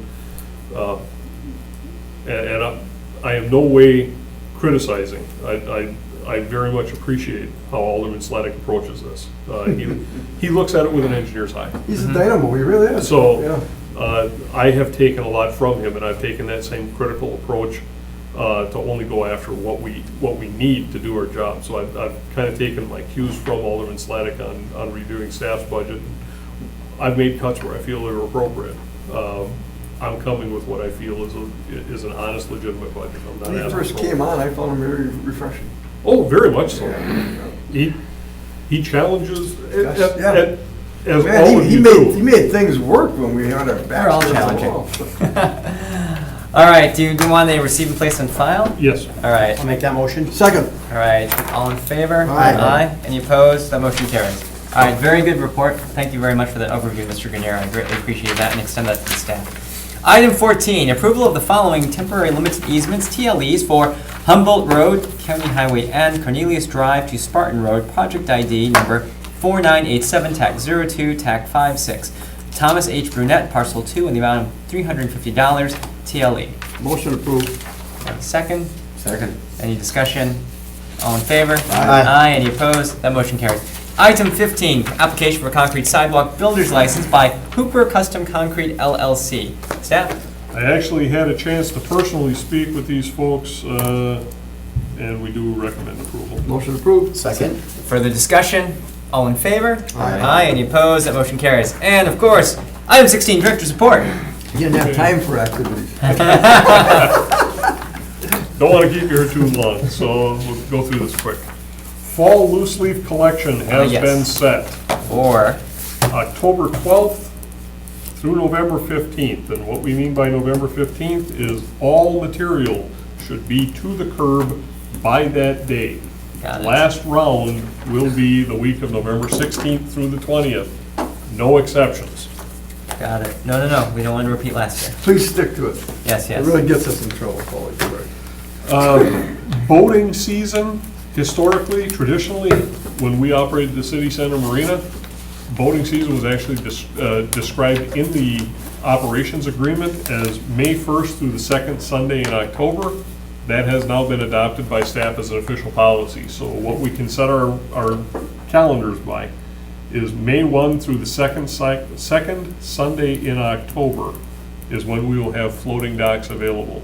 So this year, on the second, or the Monday following the second Sunday in October, the floating docks will start being removed. So Lights Park and City Deck docks will be coming out of the water, as will all but 2 of the piers at the Metro Boat Launch to accommodate late muskie season. Operations Division is busy in their preparation to switch over from summer to winter mode, so we're out getting maintenance, routine maintenance done on all the winter equipment so that we can prepare to get that installed.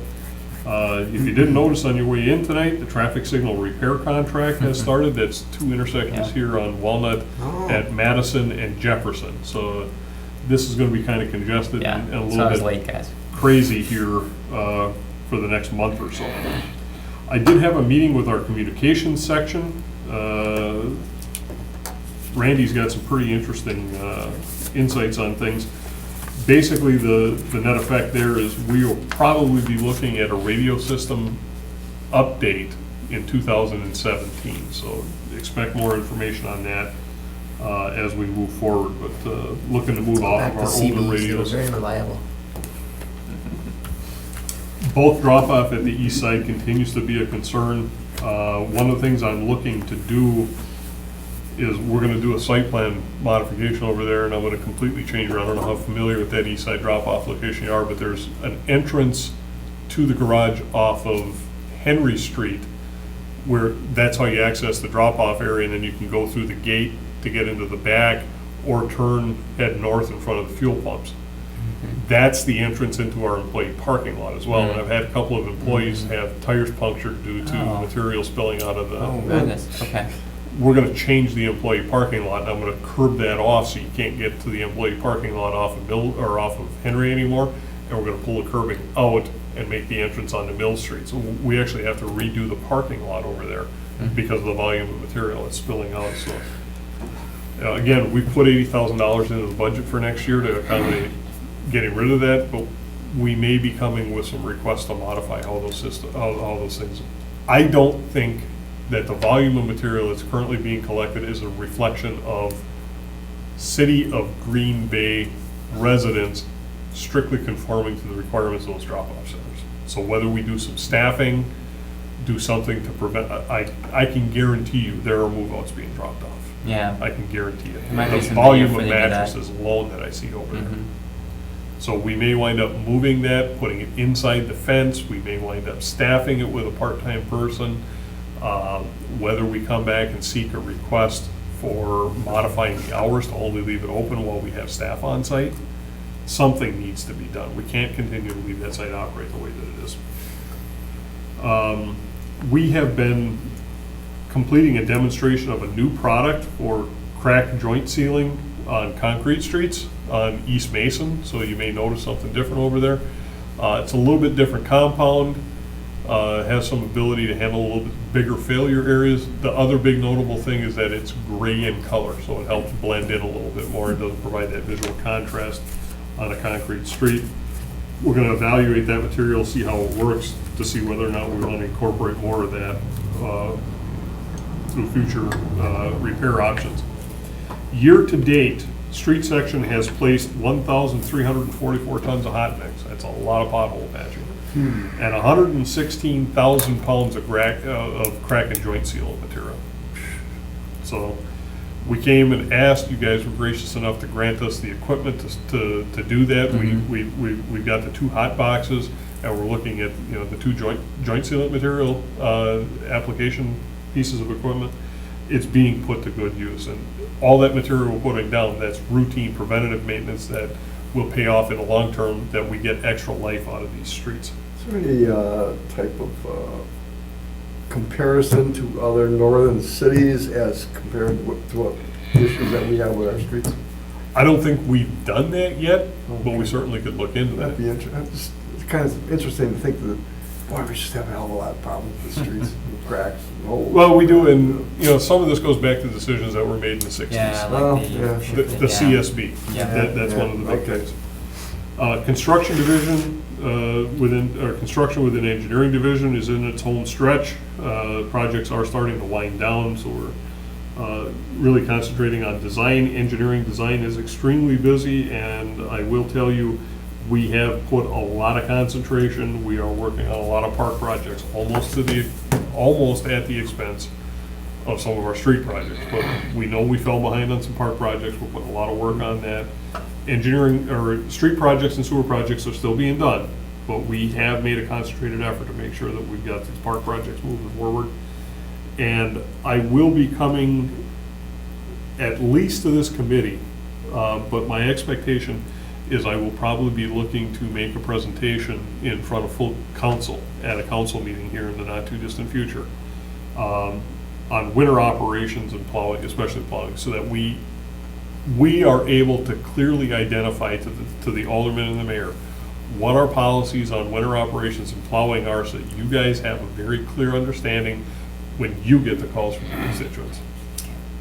We did them. So we just put that online, but never mind.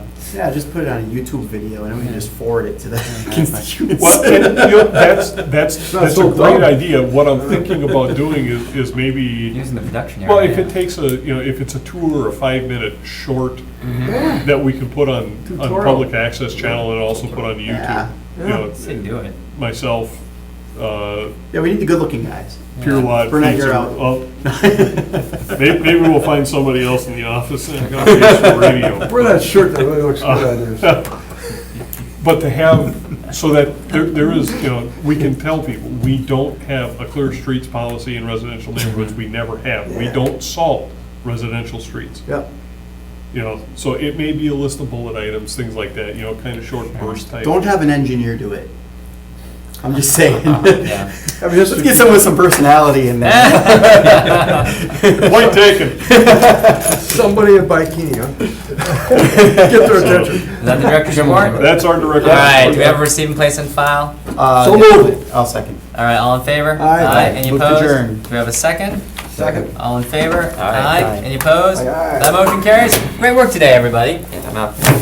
Get the video there. town with money's a little like the mule with a spinning wheel.